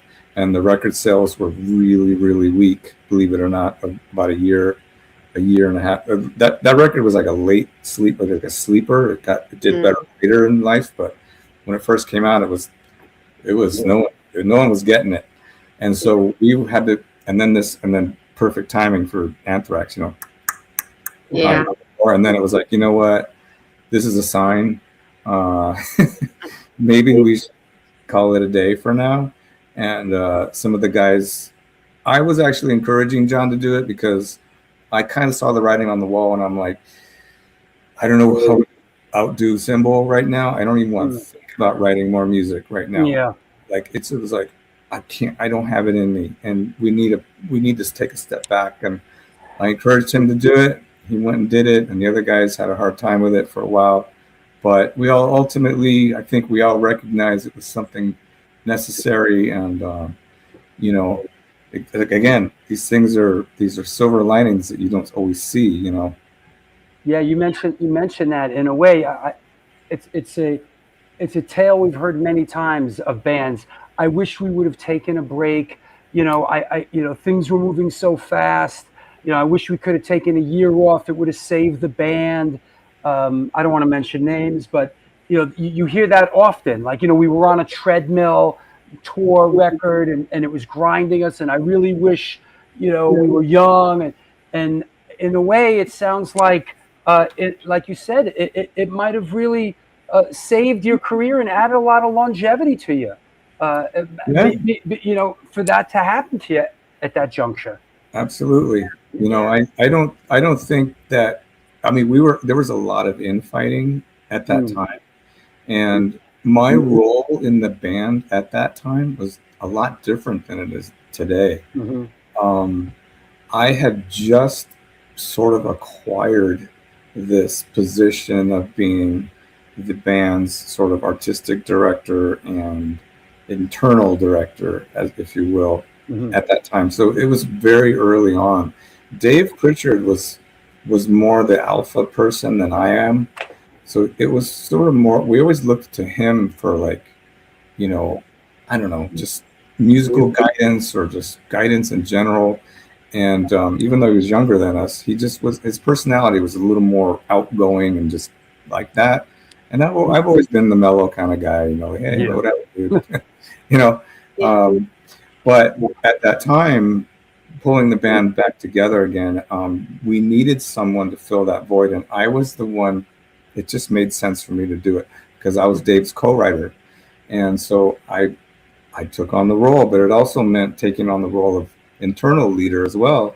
But it was really, really early on. And I could see in the writing on the wall, like, we're in trouble. We're having a lot of disagreements, and I don't have a grip on this group. No one does. And it's getting frayed. Could see it. And if we stayed together, we would have been broken up by 95. Easy. Wow. Yeah. And maybe not ever got back together again. Like that might have been the end of it, you know. So in a sense, it was better that we're going to take a back seat, you know. And John, when he left, he said, "Look, this isn't it. This isn't forever. I'm going to go do this. I don't know. This isn't forever, but for now, this is what I'm doing." And it lasted 10, 12 years, but it was always on the plate. Like, hey, you know, we might get back together at some point, even if we just do it for fun and release a single on Metal Blade. Like that option is always there. That's awesome. But and so we knew that. So we rested on that, and we said, all right, well, okay, no pressure, no sweat. Like let's give everybody air, and it turned out to be the perfect thing because who would have thunk that like the internet would be a thing later in the early and mid 2000s, and that we would actually benefit from that. That's right. Which we have. Yeah. So it's crazy. It's nice. It's really great to hear a nice story, and not we've had so many sort of cautionary tales, and you know, it's nice to hear a story of friendship and guys that grew up together, and it didn't end, you know, super ugly, and it's well. nice. There's still time for that, but. Yeah. I'm Not kidding. yet. I'm joking. So now taking on all these roles, you know, principal songwriter and creative director and producer and stuff in Armored Saint. Now you're stepping into Fate's Warning, which is somebody else's baby, somebody else's thing, Jim's, right? Yep. What was it like for you now to then take off all these hats and now step into a supportive role? Was so liberating and so like thank you, like all this weight just goes off away, and like, oh, this is somebody else's problem now. I'm just gonna stand in the back and watch. I'm just the bass player, right? I'm just the bass player. Right. I'm just the bass player. Just tell me what to learn and what time to be there. I'll get those two things sorted out for you, but everything else, nah. You know what? I have to say, honestly, I love those guys so much. We were friends with them. We were already friends before I joined the band, so me going into the band was really easy for me, and then them. We all knew each other. But spending so much time with them and working with them and touring with them and making music together with them was really, really, really great part of my life that I wish would come back. And we still talk. We were texting the other day. We're still in touch. But you know, that was such a easy. Well, I'd say it was a little easier for me because I just got to be the bass player in that, and it was awesome. And it was such a great friendship and vibe. And you know, they'd often, you know, I think that they really respected me and where I came from and the history that I had too. And so they'd occasionally ask me for my opinion. I didn't always give it if it wasn't asked, because it's not why I'm there. But if I was asked, I would give an honest opinion, and they would often consider it and listen to it, and sometimes act on it, and it was a great relationship. For me, it was perfect. Like, it was so easy. I miss it. Yeah. Ray Hogan says the biography on Fate's Warning is one of the best band biographies I've ever read. Incredible.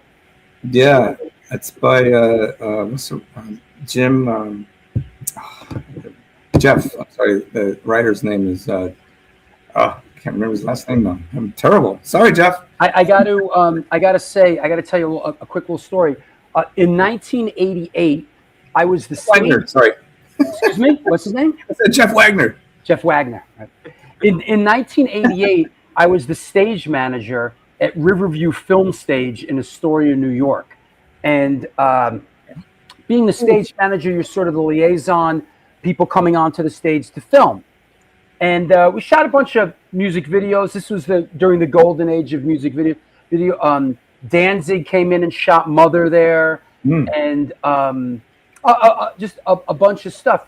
And in 1988, while I was the stage manager, Fate's Warning came in on the No Exit record, and they shot the Silent Cries video. Wow. on my film stage. That's amazing. And, yeah, in 1988. And if I remember correctly, the producer, Max Norman, is that right? Max Norman, I think Max Norman might have produced that record. His wife, Deborah Norman, I'm just sort of, I'm flying. Produced. I think Max mixed the record. Yeah, Max. Yeah, maybe he produced it. I don't remember. Yeah, I'm looking it up. Yeah. Oh, producer Roger Probert, Max Norman. So yeah, he probably. Right. But yeah, and I think Max Norman's wife directed the music video. But they did it. They shot a music video at Riverview Studio in Astoria, Queens. And were you there at that time? Do you remember that? Yeah, I was the stage manager. That's amazing. It was my thing. I struck the deal, the money that they came in. What do you need? It was my place. That's awesome. Yeah. And we did some cool stuff on that stage. Oh, you know what we also did on that stage? Remember Jazzy Jeff and the Fresh Prince, Parents Don't Understand? Yeah. When we shot that, and we also did Eric B. and Rakim on that stage. That was great. But yeah, that was a nice memory that I have. And I think one thing I do remember, I think it did the singer I think he just joined the band. Is that possible? Or soon? Right. Did they had a different singer before Ray? Before that? Yes. Yeah. So that was Ray's first record with Fate's Warning. He was so young. He had a baby face. Oh yeah. And I could tell he was sort of like, wow, Oh, yeah. Yeah. And he's another one with an incredible voice. Yeah, he's got pipes. Incredible. Ray's amazing. Great singer, man. Yeah. Those guys have a new project together, actually. I don't know if you guys or your listeners know, called North Sea Echoes. And it's Ray and Jim, basically. And they wrote a great, this is their second record, and it's really, really, really cool. I highly suggest checking it out. Right on. Yeah. Hey, can we take a quick sponsor break, sure. Joe, and we'll come back and we'll take some questions from around the world, okay? Oh, great. Awesome. We'll see you in a minute. Okay. Cool. All right. Very cool. Yeah. Yeah. I was the stage manager. What? I know. That is pretty cool. Yeah, I don't have a picture of that. That's what I regret. Yeah, I regret not shooting. We didn't take pictures the same way back then. We didn't, Yeah. I remember I've talked about the Danzig Mother video. There was sort of a R-rated version where they cleared the room. Everybody had to, because they was boobies. They were shooting boobies and Americans and boobies. It's sort of like So we had to clear the room. All right. Room, everyone. Yeah. All right. Let me. I'll see you in a second. All right. Okay. That's what's up, friends, Romans, countrymen. This is the one, the only, often imitated, never duplicated New York Hardcore Chronicles Live. We are sponsored by blah, blah, blah, blah, blah, and Minty Fresh Presents. They're a promotion company that put on hardcore metal shows at Locals Bar in Manalapan, New Jersey. Founded by Chris Gaulis of Bulldoze and Frankie DeAngelis of Silent Seagull's Death. The shows are all ages with plenty of free parking. The kitchen's open all night and the bar until 2 a.m. If you're a band looking to play and you don't totally suck, or if you do suck but draw a fuckload of people, reach out to them at mintyfreshpresents@gmail.com. Ticket pre-sales for events are available at mintyfreshnj.com. Check them out on Instagram at mintyfreshnj and help spread the word to support DIY hardcore and metal in Central New Jersey. Minty Fresh Presents. Last but not least, Gamma Bass Guitars, founded by Joel Milstein, built from one simple belief: finding a great bass couldn't be that hard or this expensive. After decades around music, tone, and gear, he stopped searching and started building, creating basses that actually deliver where it counts. No gimmicks, no over-engineering, just clean design, lightweight feel, fast necks, and tone that shows up whether you're on stage or in the studio. Most Gamma basses are built to order, so it's not just another instrument off the rack, it's yours. Check out these fantastic instruments at www.gammabassguitars.com. Mention the New York Hardcore Chronicles Live and get 25% off. Help me help you. That said, hey, just want to mention, if you are by your communication device and you don't already know this, please pick it up. Follow me and the show and everything else on Instagram at Stone Films NYC. Also, if you're watching the show in rerun on YouTube, please click right there. There's a subscribe button. Please subscribe to the Stone Films NYC YouTube channel. We'd appreciate that. Also, feel free to reach out to me anytime. I am accessible, and I would love to hear from you. It's part of what I do. Questions from around the world, please. Go deep, get weird. Any questions that you may have for our guest, please post it. There's a lot we didn't cover. You know, we definitely got to get into a little Merciful Fate and Motor Sister. So please, any questions you have for our guest, post. Also, there's a super chat function. If you'd like to support the show, if you have a question, please push it through on the super chat function. And also, just to preach to the converted a little bit more, there is the Patreon page. Please support the show, Don Corleone says.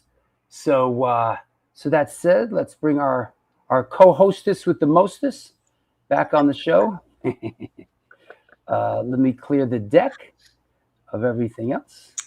And we will see. Let me clear everything out of the way. Post your questions. Don't be shy. Let them fly. I have tons of questions. Tons. Are we measuring questions in weight now? Tons. I have so many questions. I have tons of questions. Some of them completely unrelated to the show. Right. Does E equal MC squared? So many questions. Apparently it does. I've often wondered. Yes. Okay, let's get weird. Let's bring Joey back on. Let's get weird, buddy. Let's see what. I'm the one for weird. That's cool. Yeah. Everything busts loose. Let's see. Joey, when you're approaching different projects, is there a different way that you write your bass lines? Is there a different approach to, say, like, you know, Armored Saint to Fate's Warning? Is there different gear? Is there different? What's the difference? Well, it depends. It really depends. With regards to Fate's Warning, oftentimes since Jim's writing, he's the predominant songwriter there. He'll sometimes write a bass line. Like, he'll send me demos and he'll say, you know, sometimes the music is written in such a specific way that he wants to hear the bass line played this specifically during this section. Okay. And so then we have discussions about what should be there and what is open for interpretation. So he always encourages me to, like, you know, in this section, just, you know, be you, or do what would you do. But in this section, you know, this is a very specific part, and then I don't ask questions, I play it. You know? Yeah. So it kind of depends. With regards to other projects, like, you know, I don't know, like Motor Sister or something like that. It's a super organic thing that like no one's really doing any of that stuff. It's more like, hey, here's a riff, like let's jam. Yeah. You just find your place in the jam. Right. But and how do you do that? What's your approach to that? Do you think that? Yeah, my number one thing I think with approaching anything, and that's any project, any song, anything, regardless, is for me. I think that the thing that is most important is the song. What does the song want? What does the song need? What does the song not need? What is overplaying? Don't do that. What is it? Where does it need? Where could it use a little bump in excitement? Where could it? Where can I enhance the melody that the singer's singing? Things like that. So for me, I overall view the song. What does the song really want? And when I was young, I didn't really look at it that way. It was more about me. Like this is my bass part. To make it complicated and like I'm gonna make it sound impressive, but that's what you do when you're young and you're a juvenile songwriter. You don't. That's your ego gets the better of you. Sure. So it doesn't always serve the song best, but I could be guilty of a lot of that in the first 3 records we made with Chrysalis. Those 3 records, some of it's serving the song, but some of it's like, why did I play that? It's Yeah. But those are things you learn over time and through trial and error. And so for me, it's really all about the song, and your ego comes last. Yeah. I think your selfless attitude, Joey, would make a lot of sense why you get the call from the King Diamonds and from the Anthraxes, because you see it that way. It's you serve the song, and not so much. And as a teammate and as a bandmate, I think when someone's in a position like I'm making a bit of an assumption here, like maybe King was, looking needing someone for the road, or when Frankie, hey, let's call Joey. He's a team guy. He's not all about self. And I really feel that's probably. And also, is it true that at least in Army Saint that you sort of you don't put down your final kind of bass line until John does his vocal stuff? I've heard that like you sort of kind of will wait for John to get all his to concrete his vocals in, and you might change things up a little bit in order to serve his vocals a little bit more. Is that true?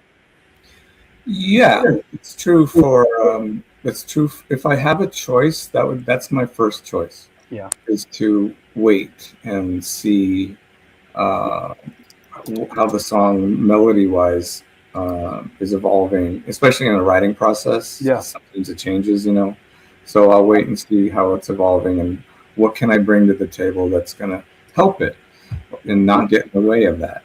So in order to do that, I need to hear what the singer's doing, or I need to hear if there's some major melody line that the guitars are playing or the keyboard's playing or whatever. I need to know what it is. Otherwise, I'm just going to put something up there that's going to clash, and then I'm going to have to redo it anyway. Yeah. That's what we just had Kira Rossler on the show, and she said the same thing. She's like, I don't really like a busy bass player. I like a bass player that just knows how to tie things together, Yeah. Yeah. And, I mean, honestly, like sometimes I make demos. This is with regards to Armored Saint specifically. I'll record the demos myself before John even hears it. I've played everything, all the instruments, all the guitars and the drum patterns and the bass parts, and I play everything. So in a sense, the bass line is already there when I give it to him. But if he comes back with stuff and melody wise that is that I can work off of, then I will go back and redo it for sure.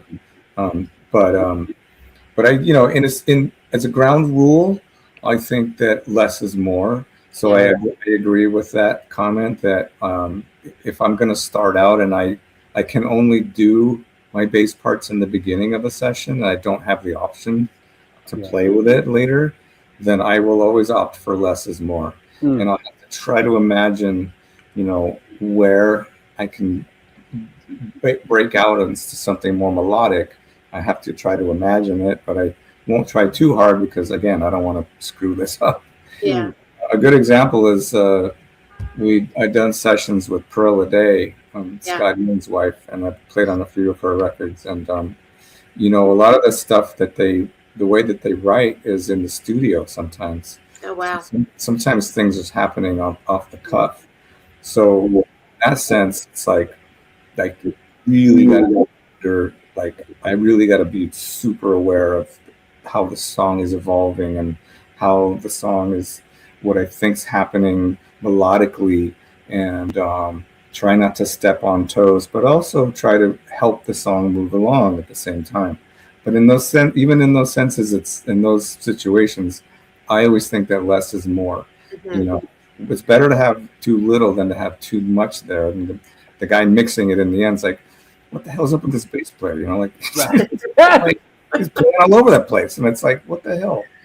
It's a funny thing about this because I'm a big John Deacon fan. We talked about this earlier. Yeah. And also I'm a big Paul McCartney fan as well as a bass player.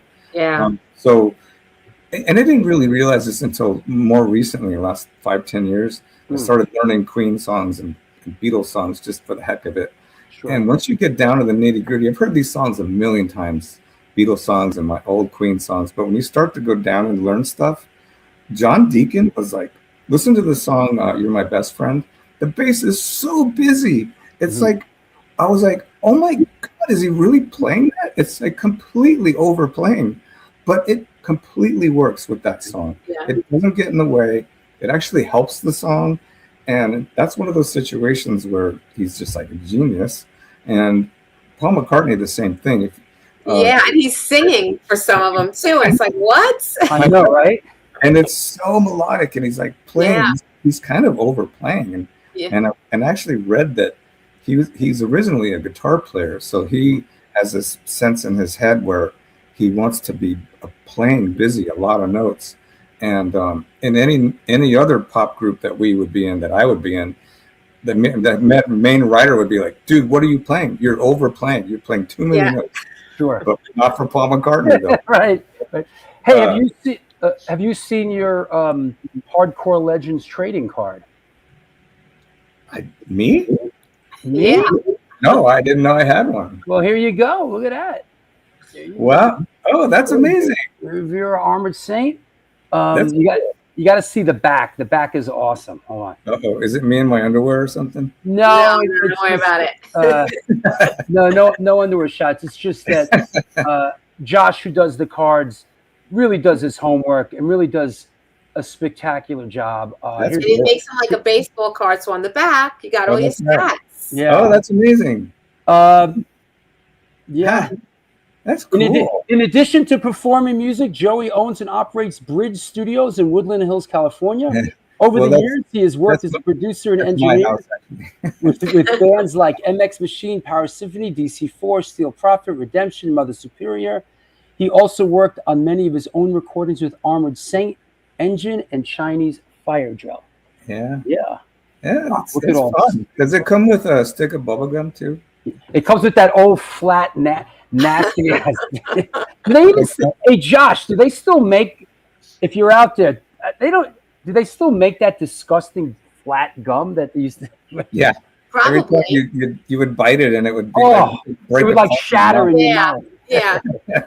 It was like, there was no gum in that. It was just a piece of plastic. Piece of yeah, and then he also does every once in a while. That's cool. If you're a special case, which of course you are, you get a rookie card. So, oh wow, here is your rookie card. Oh, first year. There you go. On the job. Oh wow, there's that bass, right? That's the bass. Yeah, that's my 72P bass that I got from John Bush. Yeah. Wow. Oh, Josh says I still haven't found it yet. Still looking for the gum. Ah. Yeah. Don't worry, it'll be just as fresh. Yeah. Yeah, It won't right. lose any of its freshness because it never had any. It doesn't. Okay, let's kind of get a couple of questions here. Here's a super chat from RS. What was the first car he ever had for something completely different? The first car I ever had, I adopted from my mother when I turned. Man, my mom was really nice. I was 16, I think, 16 or 17. First got my license, and she owned. Well, we owned, but it was her car. It was a Toyota long bed pickup truck, and it had a camper shell in the back, the flat, the sort of the short one. And so that was my first party car. It was my first car. Adopted mom's car. I got mom's car, but it was cool because I could put my, bass gear in it, and I could take everyone.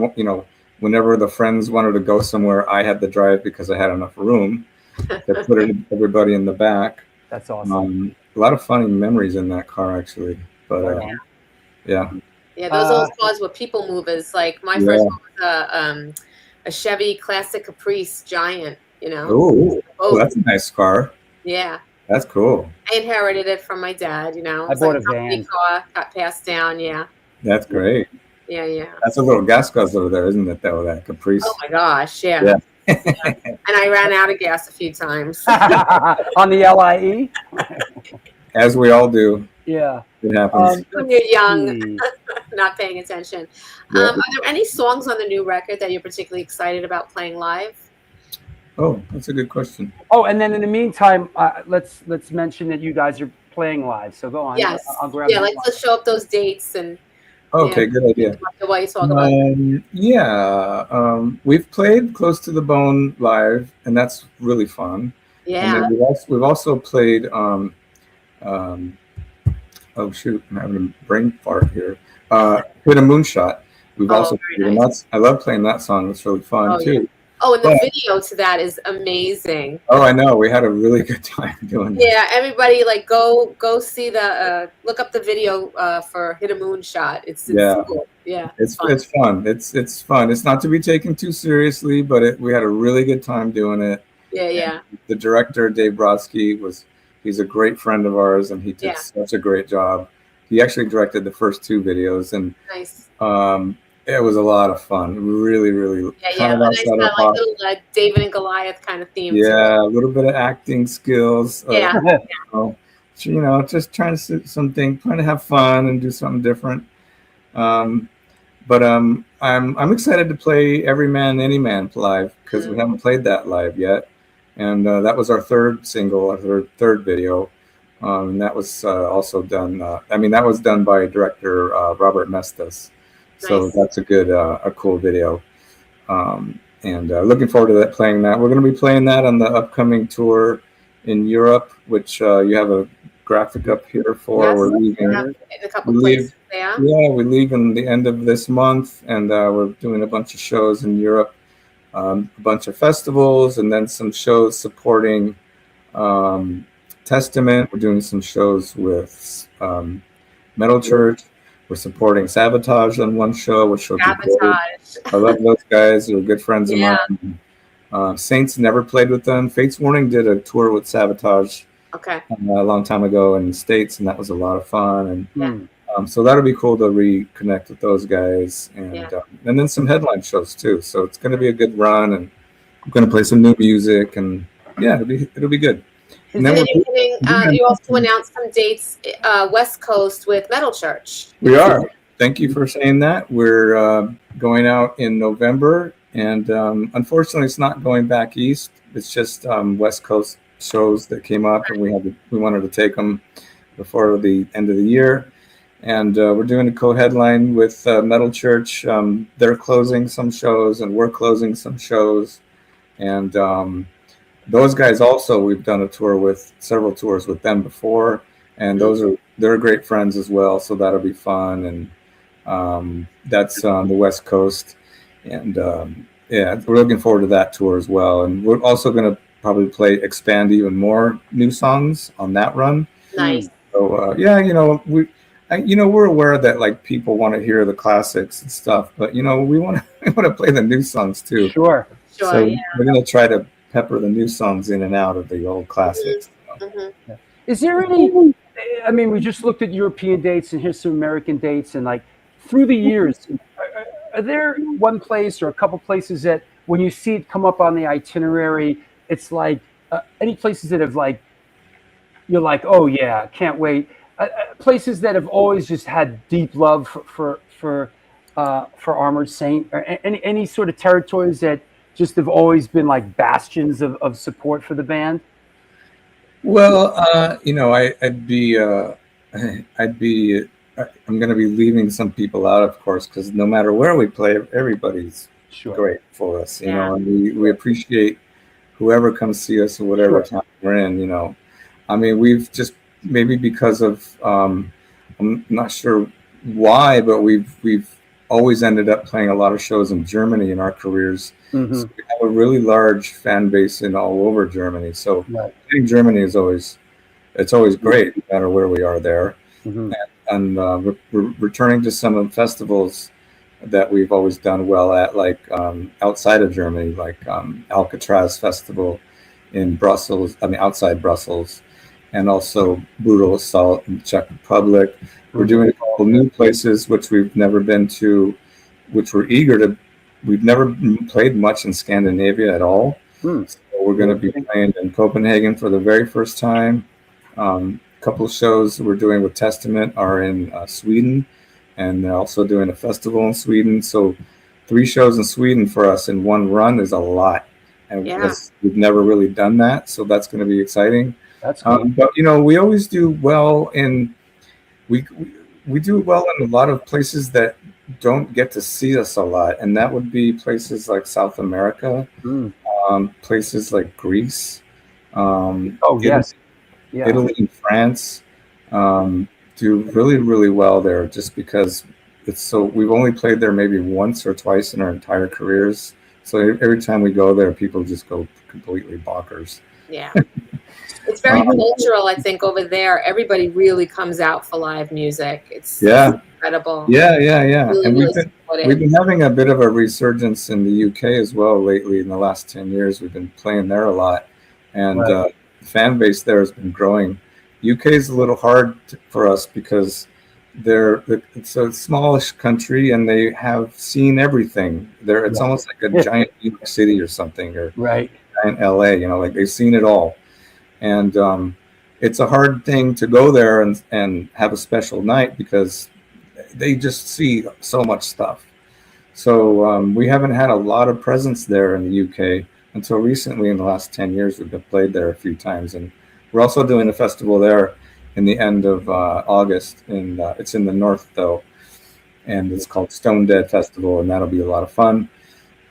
So yeah, I mean, there's so many places we want to go back to. We played Japan once, and we want to go back to Tokyo, and there's also Osaka we got to get to, and Yeah. there's more places to play in Japan and Southeast Asia, like Nagoya. So, yeah. never been to the Philippines, never been to Southeast Asia, anywhere like around there. There's mountains yet to climb. There's so many more places we got to go. That's fantastic. Yeah.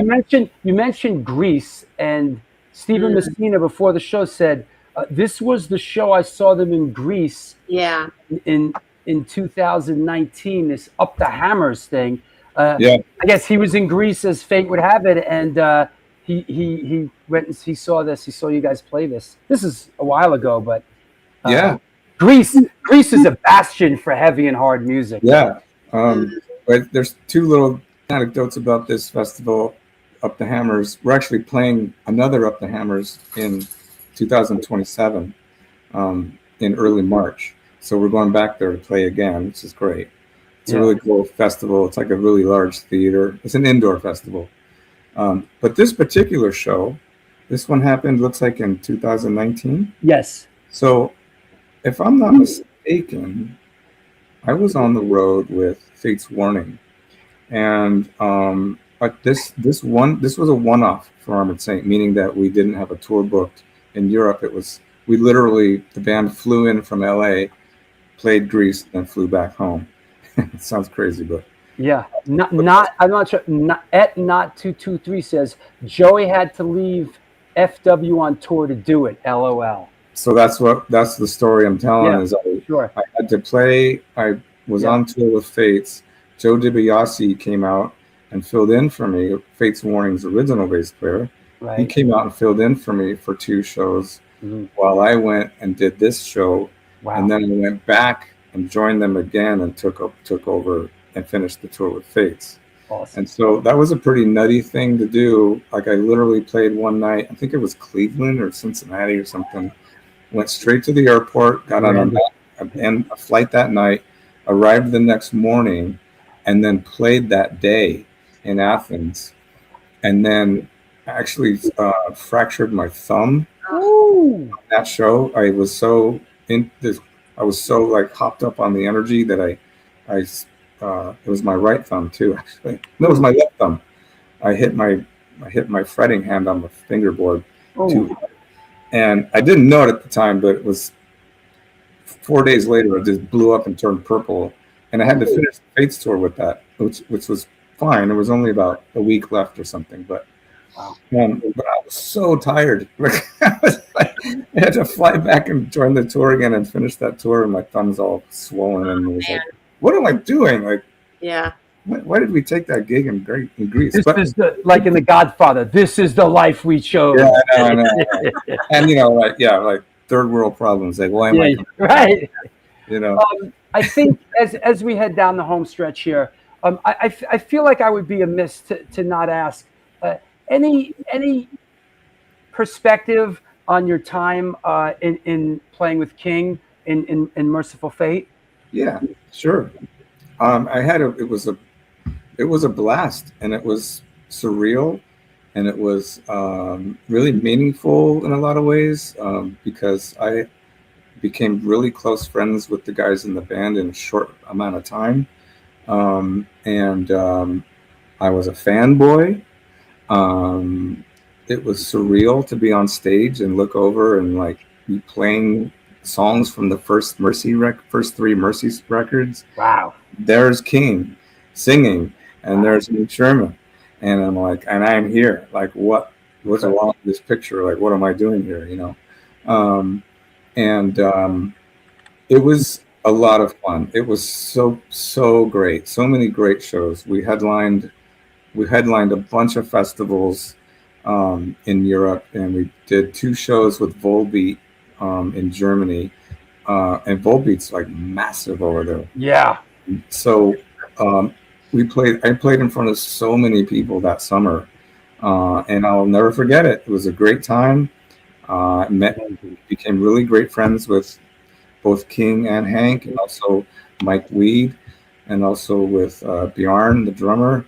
We became really tight really quickly. The staff was amazing. I got along famously with everyone. I mean, I'm a pretty easy guy to get along with anyway, but and I knew my role, kind of going back to like what Lori was asking about wearing the different hats, and I was like, tell me what songs to learn, and I will do both.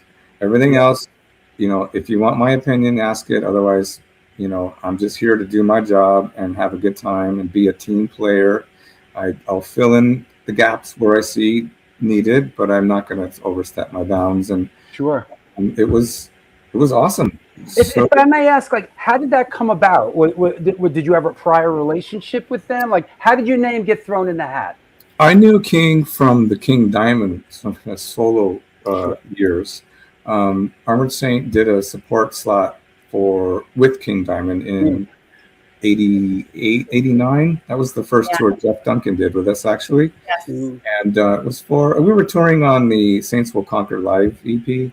And so we did a bunch of dates with King Diamond, and we became friendly during that tour. And I would, ever since then, that tour, I would, they were always on Metal Blade Records, and my wife has been with Metal Blade for over 35 years or something crazy. Right. So, whenever he's in town or she would go see King in another city, I'd often go with her. So I'd always bump into King throughout the years. Sure. It was just a sort of a friendship that was born out of just, a common label and just friendship and just seeing each other occasionally at gigs or whatever.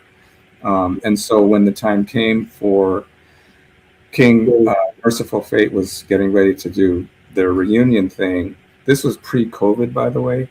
I was on tour with Fate's Warning, and at the time, Timmy Hansen was diagnosed with cancer and was undergoing treatment. It was unclear whether Timmy was going to be able to be healthy enough to do the tour that summer. So I was out with Fate's Warning. We were playing in Texas somewhere, and King lives there. And Brian Slagle was coming out to the show, and he says, "Hey, King's coming to the show tonight to see Fate's Warning, and he wants to talk to you. I'm just giving you a heads up. Fate's going out on tour. He might be asking you something." Left it at that. And I'm like, what? What the hell? That's pretty cryptic. Like, he can't possibly mean what I think he means. Right. And so we played the show. King came to the show afterwards. He came to the dressing room after, and he pulled me aside to the corner and proceeded to tell me what was going on with Timmy. And he asked me, would I be available and would I would be interested in doing it? So, at that time, I was like, well, it was a lot to take in, of course. And I'm like, well, yeah. Part of it was like, there's so many levels. Like, number one, fanboy, of course, because I was a fan of the early records of Merciful Fate and, subsequent stuff as well, but mostly a fan of the first three. And then the second thing was he was a friend of mine. He was someone almost asking me for a favor in a sense. So, and I'm a bass player and I'm available and it's in my wheelhouse and I'm, of course, yes, I will do this, Yeah. So 3 months later, COVID hit. So then that whole tour got shelved, put on the back burner. And we talked and we said, look, let's wait and see.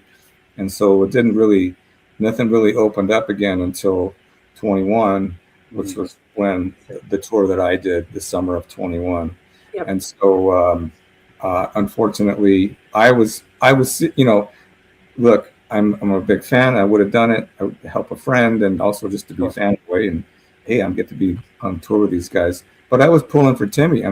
Timmy was someone that I knew very remotely, but I knew him and we had seen each other at festivals way back in the day. I wanted him to pull through. He was a great bass player. I thought his playing was very similar to mine. He was of the school of Geezer Butler and maybe even a little bit of Steve Harris, but also a very funky player. And so him and I thought we had a lot in common as players. So I wanted him to pull through, man. I was like, he's going to be fine. He's going to be fine. He just needs to get through chemo and he'll pull through.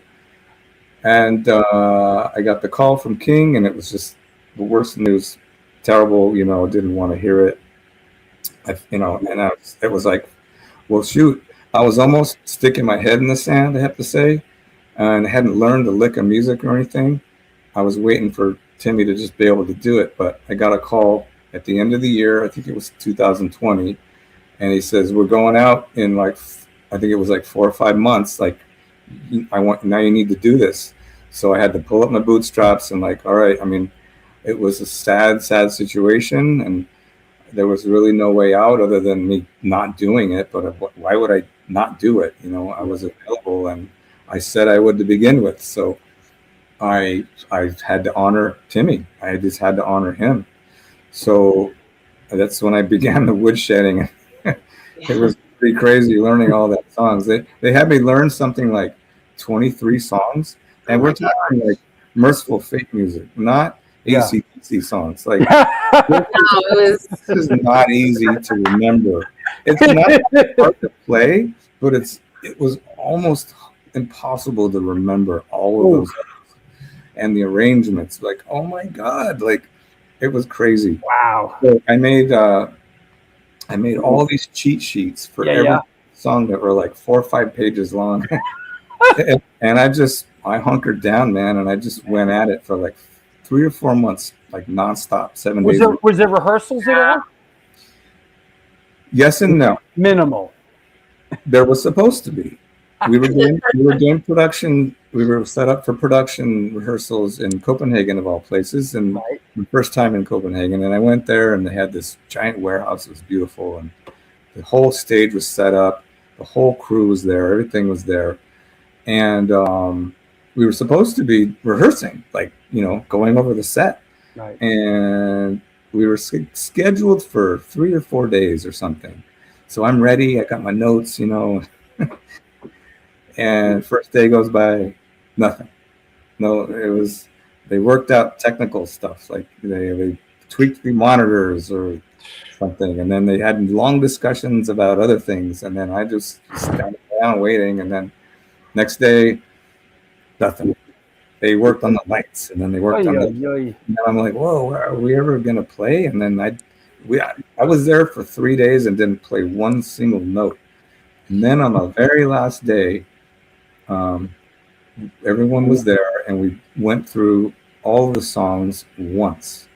And so I was ready, but I would have liked to have a little more under my belt. Yeah. Before playing the very first show, just to alleviate some nerves, a little more. But again, it's like comes with the territory. Like, you got to be ready. Yeah. You should be. I should have been able to do the gig without rehearsal, which I was. That's what I was kind of getting at. Yeah. But I prefer to have at least one. Sure. But if I don't have one, I won't. I've done plenty of Fates Warning tours where we didn't rehearse, Right. and that's also not easy. But I wanted one at least with Merciful Fate. But we only got one, and that was enough. I got one, and I'm like, all right, here we go, off to the races. And then the next day, no sound check or nothing. Just get up, first song, here you go, boom. And it was a rush, man. I'll tell you, it was like, wow. Whoa. And I'm sure it was a big. Was it a big festival? It was a giant festival. I forget. Oh my God. I forget the very first show. Like It was with full force or something, right? Or it was huge, and it was like, oh my God, it was nuts. It reminds me of Todd Youth, God rest his soul, here in New York, when he got the call from Motorhead, and he jammed in all the Motorhead stuff on the plane going over, and he went in and to the rehearsal, and Lemmy, they did like 3 songs, and Lemmy took his bass off, and Todd said, "Hey, what are we doing?" He said, "Listen, we're doing Motorhead songs. If you don't know them by now, then you're never gonna know them." And like that was it. And Todd was like, "Ah," but he Follow along closely. Yeah, just jumped in the fire. Todd Youth, God rest his soul. Yeah, I mean, there's an energy about that is unmatched, and it's I mean, you don't want to be out there sweating bullets and dropping clams everywhere and messing up the band, but at the same time, it's a lesson. It's a lesson in, like, having your stuff together. So yeah. Yeah. Wow. Here, it was a good time. I had a great time in Mercy, and unfortunately, me and King, schedule things got in the way with Armored Saint with me, and I basically had to make a decision, and we had a very long heart-to-heart about it, and it was very difficult for me to not be able to do it, and Becky's been doing a great job with them, and he's a great replacement for the bass player, not me, but for just the bass player section. And so it's exciting for us women to see women getting those big calls, Yeah, absolutely. I mean, she's obviously was someone who got a call because she's a good bass player, right? She's awesome. She put in a lot of hours. You could tell she seemed experienced, and she was dedicated and driven. I mean, a lot of those things, and active, and just those. That's how you get the gigs. Absolutely. Yeah. That said, just want to say that the new Armored Saint record is out. It is a fantastic record. Emotion Factory Reset. We highly recommend it. It is a great listen. Our guest today was Joey Vera. Anybody you want to shout out? Anybody you want to thank? Me. Oh, me. Yeah. Anybody you want to thank? Anybody you I'd want love to to shout thank out? the Academy for considering me for this role. No, I mean, first of all, if my first thanks go to the fans. I mean, the fans, if it wasn't for the fans from day one, or from wherever fans jumped on the interest for Armored Saint at any point during our career, I thank them for the support and for the interest in caring about this band. Because, well, the fact is, without any of that, we're just sitting here in our rooms listening to these songs that we make together, high-fiving each other in the dark, which, it's gratifying, but it isn't as gratifying as sharing it with the world. So thank you to the fans for all the support through all the years, and also thank you to obviously to the press and everybody, for people like yourselves and doing podcasts like this, sharing artists' point of views and music to a larger audience than what sometimes we get to choose to play for in front of. So I thank you for this opportunity to talk to you guys.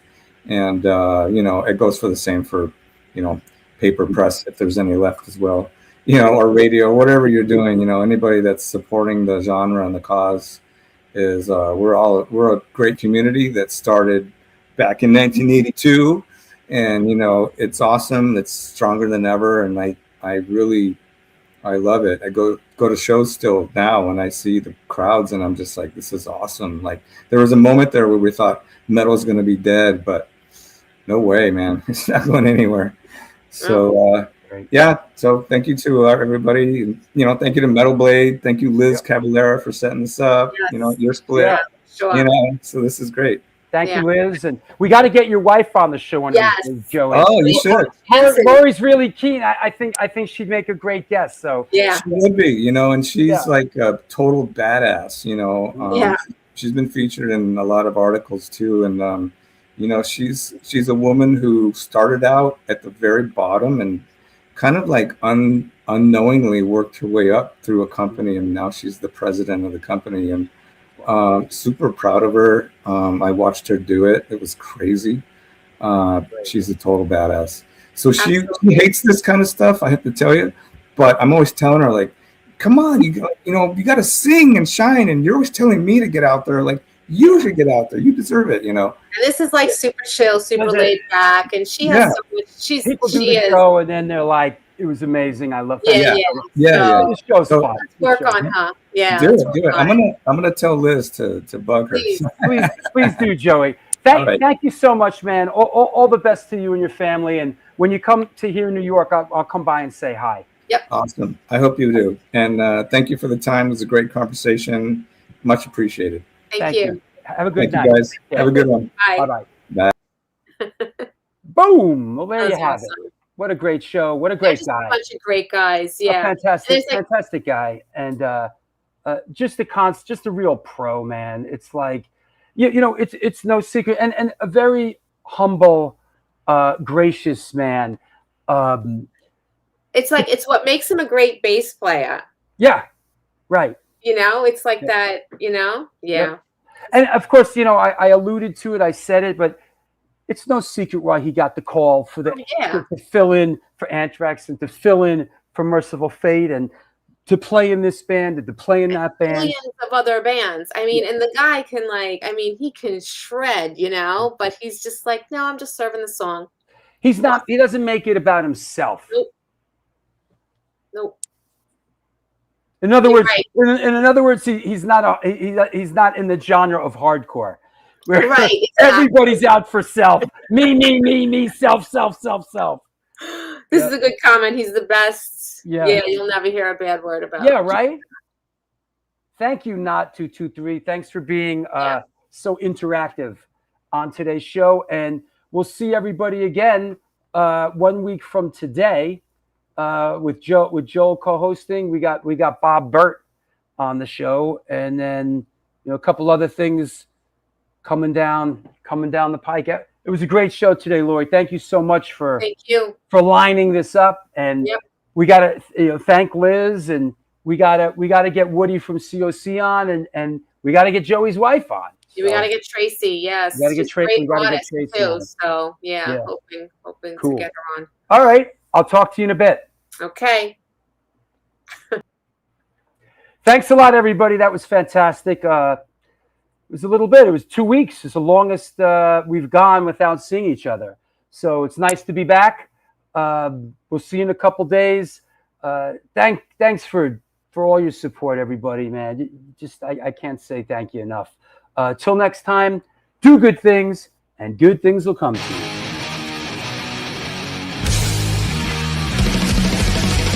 Conditioned by indoctrination, conditioned by society. You're a victim of the digital age, a 21st century casualty. Open your eyes.